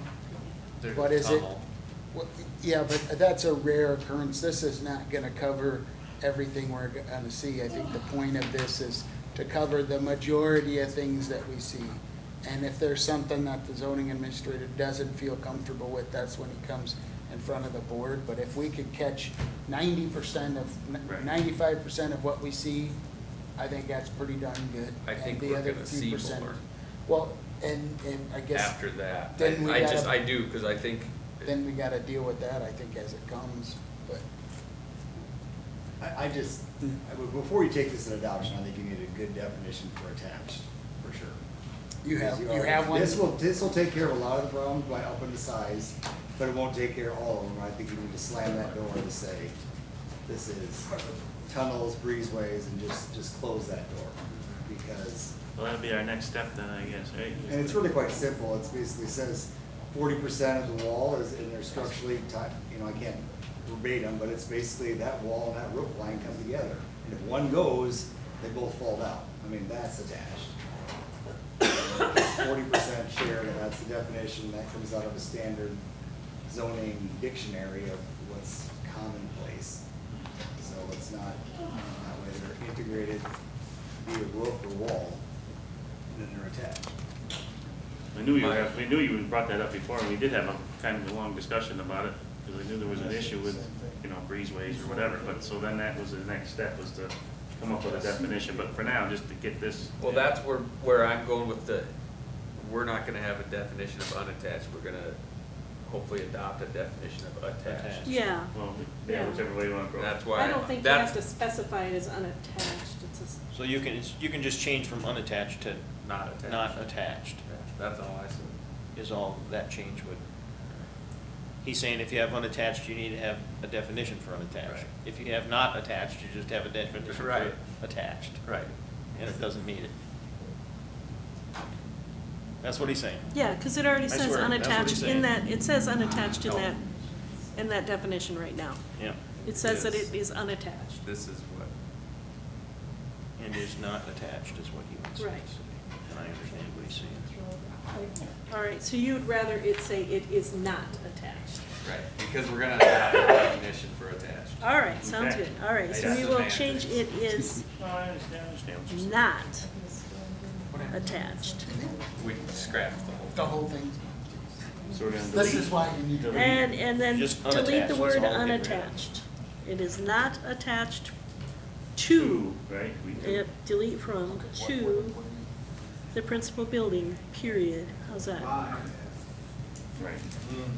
Everybody loves it? We just changed, Not attached to. and is not attached to the principal building. And yeah, like Dennis said, it should be by instead of at. It is not attached To. to the principal building by at least 10. Oh, we're gonna strike at least 10 feet. is We're the- striking that. At least 10 feet goes, that goes. That Oh, was, you're striking that was We're the striking initial. that. Yep. And then, Ah, yeah, well, this was. that was the first thing, and then we're going backwards from there, back through the sentence. I drew a line through it with red. Could you read it one more time? It's righty. So she's gonna read it. Oh, Probably should read it just to. I will read it when he's done copying it. Read it into the record.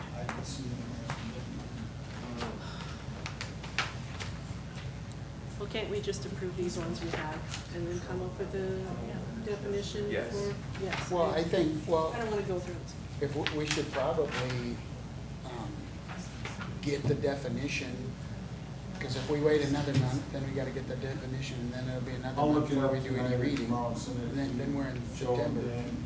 Well, that's why I wanna get this red part, Yep. this part read. Yep, good. All right, so I am going to read the definition, amended definition of accessory building. A subordinate building, the use of which is purely incidental to the main building and is not attached to the principal building, period. Sounds good. All right. Okay, now, can we have a motion to accept the changes to section, to Article 1, Section 101? Do you want any comments? Oh, yes, I'm Brian, I have a sorry. question. Yes, I'm sorry. Did Go ahead. you, I don't think you addressed section 1501, which is accessory buildings, in the ordinance.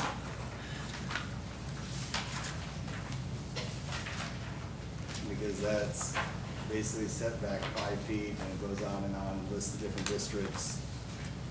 Well, the districts are outlined in this. It's 6. I understand, but this 1501 is specifically addressed accessory buildings. So what would that change, what are we affecting in 1501, do you think? Well, I don't know what you're getting as far as you're changing that 10, I just want to make sure that if The 10-foot is you're not. changing across, are you changing anything in there too? No, it's good, No. it's good to, No. it's good to No. go through it. We're Yeah, just no. changing the size of the buildings and the sidewall height, that's all. We're not changing any setbacks or anything like that. This was part of why the 10-foot went away, is because you got a 5-foot in here. So the changes we're proposing, Brian, is that 1501? I mean, I haven't looked at it, I just went through it quick, because I knew there was a 5-foot setback somewhere. Why don't we You're just, talking 10. everybody That's from turn, a- yeah, I- everybody turn to page 101, just take a moment, go Yep. through it, see if you see. I think Looking at we're it now. okay, that's 5 feet We of looked at any this other. when we tried to delete the 10-foot.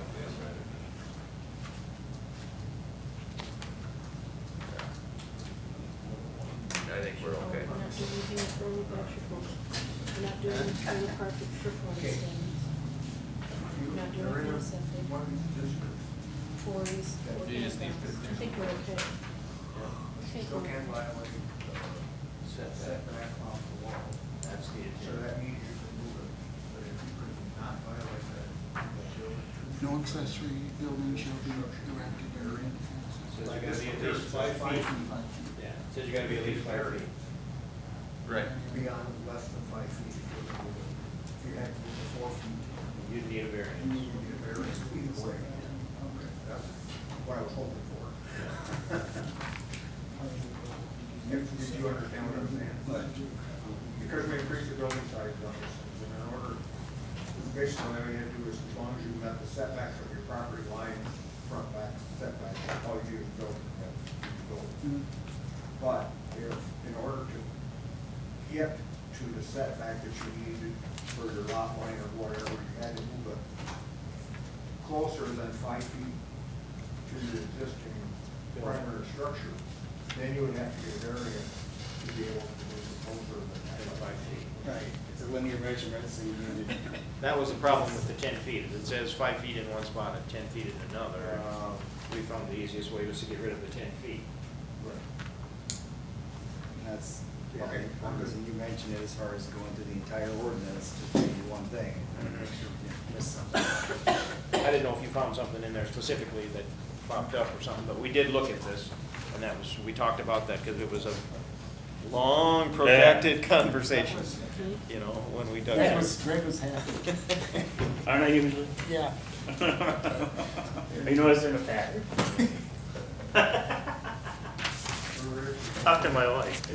Yeah, I think that motion has been ruined. Which one? To approve or not.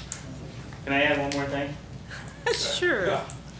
Why not? Since you brought it up. and I'm just gonna throw this out here, Article 10, Commercial District, Section 1007, under conditional uses, do we add 26, number 26 under conditional uses for fireworks sales?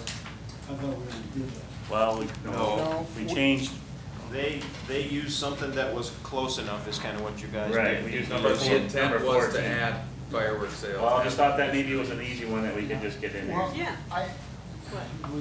do we want to just add it to this one when we, because it'd be a whole nother art? Well, I guess if we're gonna tackle Article 10, we should probably go through all of Article. Well, I just thought that was a quick, easy one that you could get done, and we wouldn't have to rely on number 14. Well, I think, and Brian knows more, is we gotta, You got a year to worry about it. Silly me. there are more things, in my opinion, in Article 10 that we have to deal with. For example, the minimum lot is 2 acres on commercial. A lot of these smaller commercial operations, 2 acres is a big Chunk of area land. for, like a fireworks stand. Well, we may very well end up with a So- commercial 1, commercial 2. You need multiple commercial districts. Yeah. Already. And so I I'm just agree, trying- So, yeah, no, I we could agree, and I probably- actually have that written down as well, but maybe If we're doing that would be changes. better when maybe we tackle that at the next meeting. Okay, I wasn't intending to try to rewrite all number Article 10, but just if there's simple little things like that. I don't know, how do you think we should proceed? Would it be better just do a redo of all Article 10, or do one and then do another one, or how do you? Well, we're doing Article 1, Article 6, Article 7. We're gonna drag stuff out, I'll drag out 207 again. This is just one simple sentence. 207? 2 words. That's where stuff went downhill. Fireworks are gonna come up again. This, no, actually this winter. This December, right? Yeah. And I know, what Dan, you're saying that we should make all the changes, but I think this one we can do because when we address this, we're gonna add districts probably. So it's gonna be we're probably gonna boilerplate this. Yeah. I'm Gonna fine, change does this anyone minimum not acreage. think fireworks should be in there? I guess I think that's a pretty easy one. Okay, I'm fine with it. We had an issue with it, and No, So I it needs just- to be addressed. Was there another? The only thing, is if we move forward with these changes as we have them, we're starting more changes again right away. So hopefully we're not gonna be 6 months down the line with the next changes. Well, then Lakeside Commercial, should we add fireworks to that one too? my intent was not to open the floodgates, but if you want to keep going. No, I'm just saying if we're on fireworks. That brings up an interesting discussion that Yeah. takes way longer than just a simple change to that. We Oh, gotta find a whatever. mystery ordinance. That's fine, we can end with what we got. I'm fine with, if you want to do the change to fireworks, just add that. Where would you want to add it in at Do the? you want to add it in number 14 where it Conditional. says, Conditional use, or do you want Section it to 1. be a separate one? Just add number 26, fireworks sales. Like it is- 26 like it's fireworks listed in sales? the other conditional uses where it's All right. in the other articles. That's my thought, anyway. And the only reason I brought it up is because we recently had to deal with that and kind of skirted the issue with number 14, which may or may not It needs to be addressed. be Thank you. perfect. So that is section, or Article 10.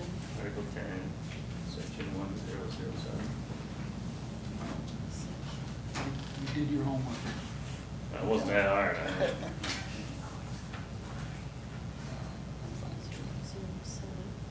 And add fireworks, What do we, fireworks sales is what we want to Sales. call it, or? Isn't that, I was just trying to be consistent with the other, fireworks sales as It's an bullet, egg, I think. yeah. bullet point number 26. In ag, it's fireworks sales, so. Yeah, fireworks sales. So our language is consistent. All right.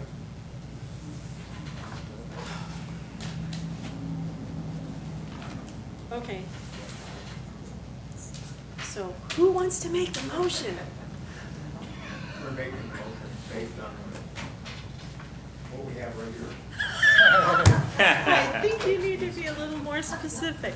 No, but I Do you mean, want me to I read? wasn't, because you're making, on the handout that you gave, us, both changes to the structures that that we had.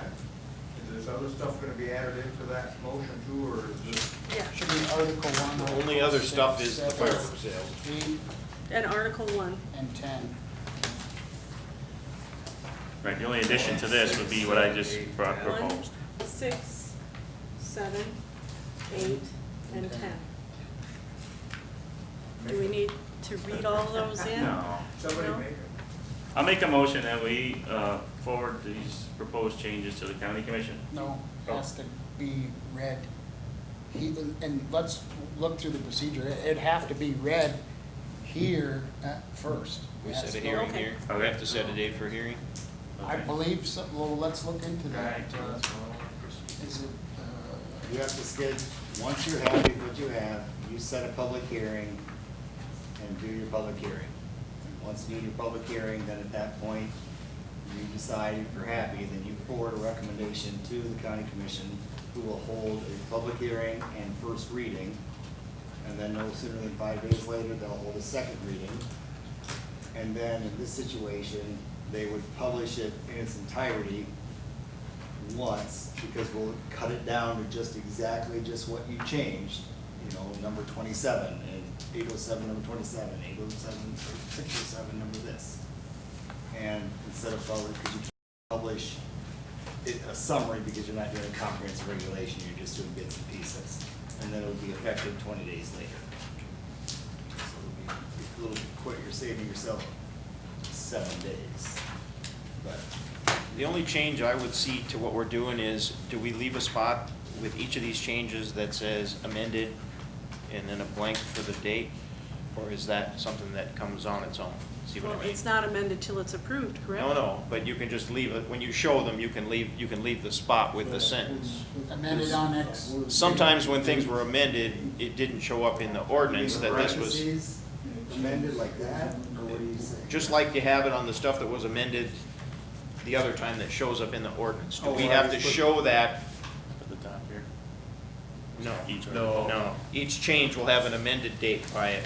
Oh, we're, right, for parentheses amended. Correct. Yeah, that's, I think, well, at some point, that's nice, I think that should be, that's how the book should be redone to that point, but at some point, it would you need, I think, when it gets through everything again, I think we're time for a fresh book, if you wanna do that, where we strip everything clean and we just say, this is the new book. But if you don't wanna do that, and you wanna keep track of all the amendments and do it back to that original format, we can certainly go back and research and do that instead of that stuff that's at the head of these chapters, Yeah. which are tough to follow. I typically, I'm used to seeing just, The passage amended, or the, well, no, I like. because there's having some of the- that in there. I like the parentheses, how you had it, but I would get rid of, whenever there's a new amendment, the previous ones go away. Now, this is the only things that were amended in the last one would be these changes. Yeah. All the other ones would be strict. And I'm not talking about the amendment up in the header that talks Right. about the book in total. I'm talking about some of these changes, and you see it on the online one a bunch, that it has a little parentheses afterwards and says amended and such a date. I don't believe we need to do anything here. I think we can make sure that. But I don't think we'll be changing the whole Administrate. book. If there's gonna be a bunch of changes going on over the Right. next year or whatever, we're not gonna be changing the whole book. I just think you Each should article. implement a date, I mean, that's how all official instructions I work with, it says implementation date, 7 July 2009. Then whatever was before, you can go dig in and Each find. article has Yeah. those dates. I think we'll take that format. What you're asking is, do you need to put parentheses with a blank line, and we'll fill it in? We'll make sure it happens. That's a textual issue, not a legal, we don't have to put that in. We don't need to show that. No. That's what I wondered, if we needed to show that in the text of what we're showing to be published, But that's a good point. or if 'cause it I comes like- on its own, you know. I think it's important that we document that, our changes that way. Yeah. Do we have a motion? No, I didn't do it right, so go ahead. So we're close. Before we, I guess before we get off too far, section 1809, is that how we're gonna have to proceed with the hearings and everything If it's, for section you wanna 1809? go, actually, no, go way to the back, Dan, and there'll be amendments. For amendments? Well, I'm in the planning commission, Article 18, section 1809, amendments and rezonings. Do we want to follow that, or is there another one? Well, you can follow that one, or if you go way to the back, it says, I think it takes you all the way from start to finish on amendments. There should be a page that says amendments that will take you through everything. I don't, most of them do, I don't know what's been altered and changed. No, in this, that we though. do. Should be a section just said amendments. It was. Section 22, or Article 22 on page 138. Amendments or rezonings?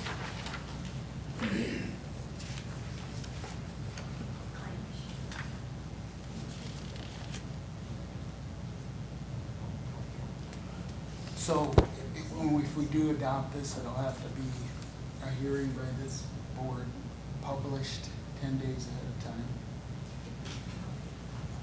Yeah, this cuts short, doesn't go to the county commission. You just repeat it basically, you know. Hold a public hearing with regards to section 1809, Which is the Should make a publication requirements. yeah. And make a So recommendation. if we're gonna change this thing every month, all of a sudden you're gonna have to do all this stuff every other month, just do readings. Well, it's really not much different than when we do a conditional use permit or variance. It has to be advertised like those 10 days ahead of time, which is the same. We It's, only do one, they don't have to do a bunch of. these have to be, all of this has to be done whenever we get CUPs anyway, so it's not any different.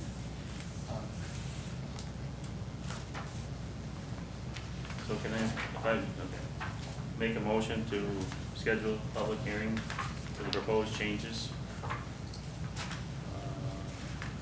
Article 1, Article 6, Article 7, Article 8. Do we want to list the Okay. the subsections of those, or are we just gonna say in a general term, Article 1, Article 6? I think Article that 7? we just discussed Okay. and that can be published for Right. public's information. Do you want to set the date of the first reading too?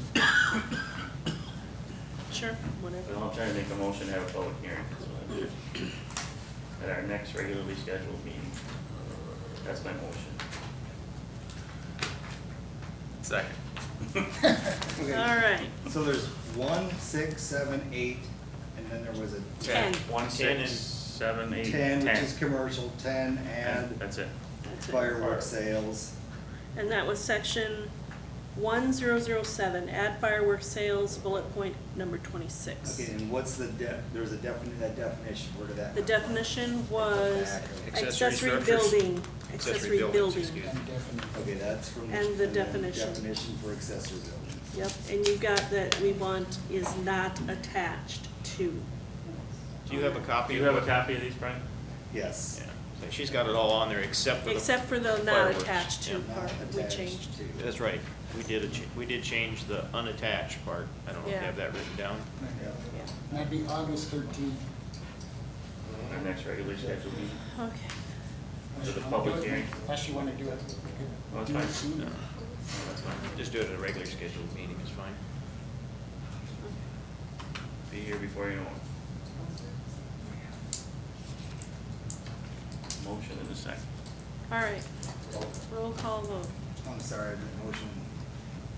Motion, and Joe was second, I believe. Yeah. Hanson, Healy, okay, Hanson. Yes. Harper, Yes. Healy, Yes. Flemish. Yes. Michaels. Schultz, Yes, Williams. Yes. Welch. Yes. We want to set a session for a next work session. And you have the, Brian, you do have the not attached to Yeah. instead of unattached in the paper that she wrote. I made a special note on Okay. this, so yes. That's the only other change. okay, so next work session on any amendments to the ordinance, when do you want to get together? Next Monday, this Thursday, what do you want to do, guys? We have direction on what we're, We could talk What do with the we wanna commission talk and about? give it to them. Well, sooner or later, we gotta tackle Article 5, start discussion. start discussion on that. We need a definition for attached structure, attached. I'll try to work those up tomorrow. Okay. Won't do it tonight, 5 o'clock, no room. The 25th work? Still got to square away on 42 one of these days too. Oh, yeah, we were gonna talk about that tonight. What, on what? Section 5, 42, the manure application. We were gonna talk about that after the conditional use. Well, it says animal feeding operation. I think that applies to any, Well, I think there's just confusion over what we're talking about is the problem. Some people are talking about the notification that you do when you're spreading, that you notify the people, and I'm talking the notification that you do for a conditional use, when you notify people that you're going to get a conditional use. This person tonight may well have notified everybody, because his area is so compact, he may have well notified everybody. You know, I don't know that. But, you know, we have some people who are spread out over miles where they're gonna spread, and then there's no notification of a conditional use on the property where they're gonna spread because it was so far away from the site. Originally, in the original zoning, it just read, spreading, injection, or other application of manure or animal waste generated by an animal feeding operation is defined herein pursuant to 519-1011. That's what it said. That's what it said in the temporary zoning. That's what it said in the first permanent zoning. We changed it at some point because there was somebody on the county line that had the unit in another county, but was spreading in Yankton County without conditional use, had no conditional use on their barn or anything as far as we know. It's not in Yankton County. So that's how that change came about. It doesn't have anything to do with when you're spreading stuff, notifying people that you're spreading stuff or anything like that.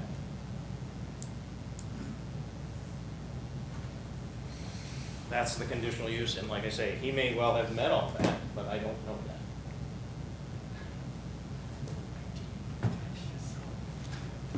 no, he's not close to Meadow. Huh? He's not close to Meadow. Stone Church Road is like 7 miles south of Meadow. So he wouldn't be within that range. Of what range is that? What do You know, like the 2-mile range of a municipality, that kind of thing is what he's talking about, right? Well, Half mile setback or whatever from a resident or a property that you gotta notify the person that you're getting a conditional use. Any I think conditional- you Right. misheard, I think you heard Menno, he said Yeah. met all of that. Oh, okay, I'm sorry. I The did mishear. problem, you know, like I Then he's see, talking like about you this. said, John, is somebody gets a conditional use for a facility and they send out the letters to everybody around there. But the people that are truly impacted are a lot larger than that. We had some that had, you know, if it would have been sent out to where the manure fields were, which a lot of cases, on the planning and zoning board, we weren't even given that information on where the manure fields are, so how are those people ever gonna get notified? Yeah. You know, this guy You know, tonight, I gotta compliment yeah. this guy tonight, he's gonna inject it all. He's Yeah. got a closed barn and Yeah. he's gonna inject everything, so. You know, Talk from the to his stuff that we went neighbors. through when we dealt with this early on, that was all what they recommended to do. So this guy tonight had his ducks in a row. He did very well. Yeah, and was doing a good And job. he did as give far as us that's the concerned. people within half a mile of his manure Yeah, fields. He showed us all. because it was Yeah, right all it's right just whether on or his not they house. actually were sending notification letters. None of his neighbors spoke in opposition, I mean. Because we had a court case based on that. We had a court case based on that, actually right in this neighborhood. And Yankton County lost that court case because that notifications were not sent out. What do we wanna do, so schedule this, vote on it tonight, schedule on, for the next meeting? What do we wanna do on 42? On 42. There's tons of them that'll have no effect on. There's some of them that you made one property taken That'll off, have to be or, on the agenda, yeah. you know, maybe they're spreading next Yeah, to we a can do that. restaurant or a Do we have a school date or for the something like working that, meeting? and you would like to No, take we need a property date for the on. working meeting, folks, when you can get together and we can All discuss right, it. 25th works for me. Okay, next working meetings that we're talking about. 25th is Thursday.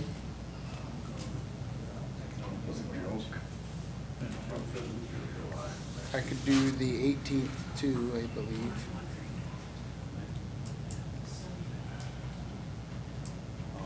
Yeah, not good for me. That's fine. 25th work, No, 18th? 18. Zane says no, so I don't know. You guys do whatever you gotta do. Oh, no, pick the 25th, I can't come. We can email you the We'll stuff be done in too. 2 hours now, Greg. That's right. Yeah. You. I don't, call it, what about you, Joe? What works for you? When the mic's on, be careful what That you is one say. thing, it'd be nice to have some of this stuff emailed to us, we have no correspondence, Brian's busy. You know, Mr. Chairman, if you get something sent out an email, She can't, because it'd be a quorum. So when we get, we have a new person hired that'll start next week, and the plan is that they'll push it out. If she mails it to all of us, that's a quorum. but we're not a, Well, we're not a, We gotta follow well, we are the rules. recommendation committee. It's a crazy deal. It's- It's a crazy deal. No, We got people taking pictures of guys getting a I beer at think the as long bar. as nobody's, Well, we don't make any decisions, all we are is a recommendation. I think it's best to err on the side of We don't caution in that decide regard. one thing. Yeah. It's best to err on the side of caution. So, yeah, so that is a good point, we need to get notification, but, Yeah. are you gonna pick a day, are we gonna pick a day? I'm fine with the 18th, 25th. I can also do, well, Tuesdays are out, then Mondays, I don't know. Do you know when the road task force is meeting here? It's on Mondays, so I don't know, I'm not sure of the schedule. Tuesdays are taken up. I'm okay with Wednesdays, evenings. Wednesday, Thursdays, or Friday, I'm okay with. So You somebody wanna decide. try with We misunderstood Wednesday, what you were saying. You were the saying send us a notification of the date. of the meeting. 17th? Oh, You wanna try Wednesday, the That's not what 17th? they What's that? were saying. That's not what I understood you were saying. Oh, You were saying I can make send that us work. changes by email.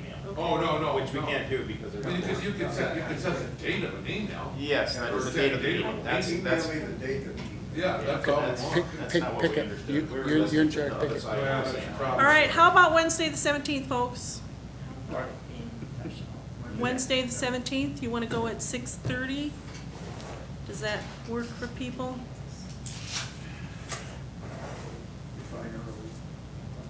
Do we have a heads 6:30? up of what we're gonna be working on so we 6:30? can do a little research or no? What do we work? Do we have a heads up? Want to, You wanna jump Start- into the, are you start- jumping into the commercial district or are you jumping into something else? I don't or- know, do you guys, I think everybody realizes Article 5 needs to be addressed. Do you want to start there?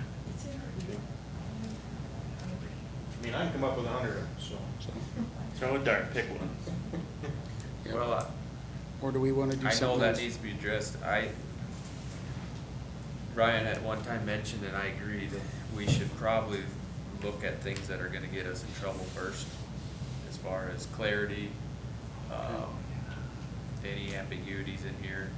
We should identify those, and maybe I'd almost propose just try to knock those out and make a change, and then start taking bigger sections. What do you have? What do you So have? do we have any specific? Well, I'm trying to rack my brain. Well- I know you have some probably. I have them written down on a pad, but I don't have that pad with me as far as what. There's a couple contradictory. The 5 and 10 was contradictory. I think we still have some contradictory stuff in there about campers, how many days, and that hasn't been a problem recently. It was a big blow up for about 2 years, where it says one thing in one passage and kind of says another in another. That's the two that I know Well, that have been. you know, the appeals process, I don't necessarily agree with how they took out the planning commission, which I Oh, don't right, understand, that's what- because, I mean, if I tell someone they need this, I'll use a general example, I mean, I tell someone they need a building permit because their concrete, in my opinion, is not at grade, you know, so they need a building permit. They disagree, well, they should appeal, you know, normally they can appeal to the planning commission. Well, now that's been eliminated for some reason, and now they have to go to the board of adjustment, then to court. I don't know why the planning commission was taken out of the appeals process, because you need to have that right to exhaust that administrative appeal. Otherwise, they're gonna get to court, and the judge is gonna say, do over. you That didn't change exhaust was your administrative supposedly in reaction to a change in codified law. They took us out of it. Is that the whole change of where it went from commission to board of adjustment? Yep, So and then it's it went a- to court of competent, we got taken out of it, and the county commission got taken out of it appeal Well, the county wise. commission is out, but not the planning, now there's an appeal of different appeals too, there's different levels of appeal too. I'm just trying to think off the top of my head what some other ones that we're looking at. Talk about Is there permanent any extensions. open- That is how we got taken out of it. Well, if you do amend your, if you redo the, like, little things, if you redo your We've already ordinance, beaten that horse enough. you need to change the size of your sign Yeah. or notification. Because it doesn't comply with state, I know that. That's it's too small now, it needs to be bigger. Change I gotta look at my, I have pads for subdivision, I have a pad for drainage, I have a pad for zoning, I just can't think of them right now. That was actually a point of appeal. One time, when somebody appealed something, the size of the sign was one of the things they listed on there, and it eventually fell away, but We're Is there- okay unless we adopt a whole new ordinance, and that's what I'm saying, if you're just nitpicking, you're fine, but if you adopt a new ordinance, we're gonna have to change some things to match state statute. Right. And I mean, there's obviously things that come up that we can address, but I guess I'd like to knock out anything that is glaring as far as the legality to the county Like to building- start with. like Class permit F. extensions. Well, that's That needs not to be really cleared a, up.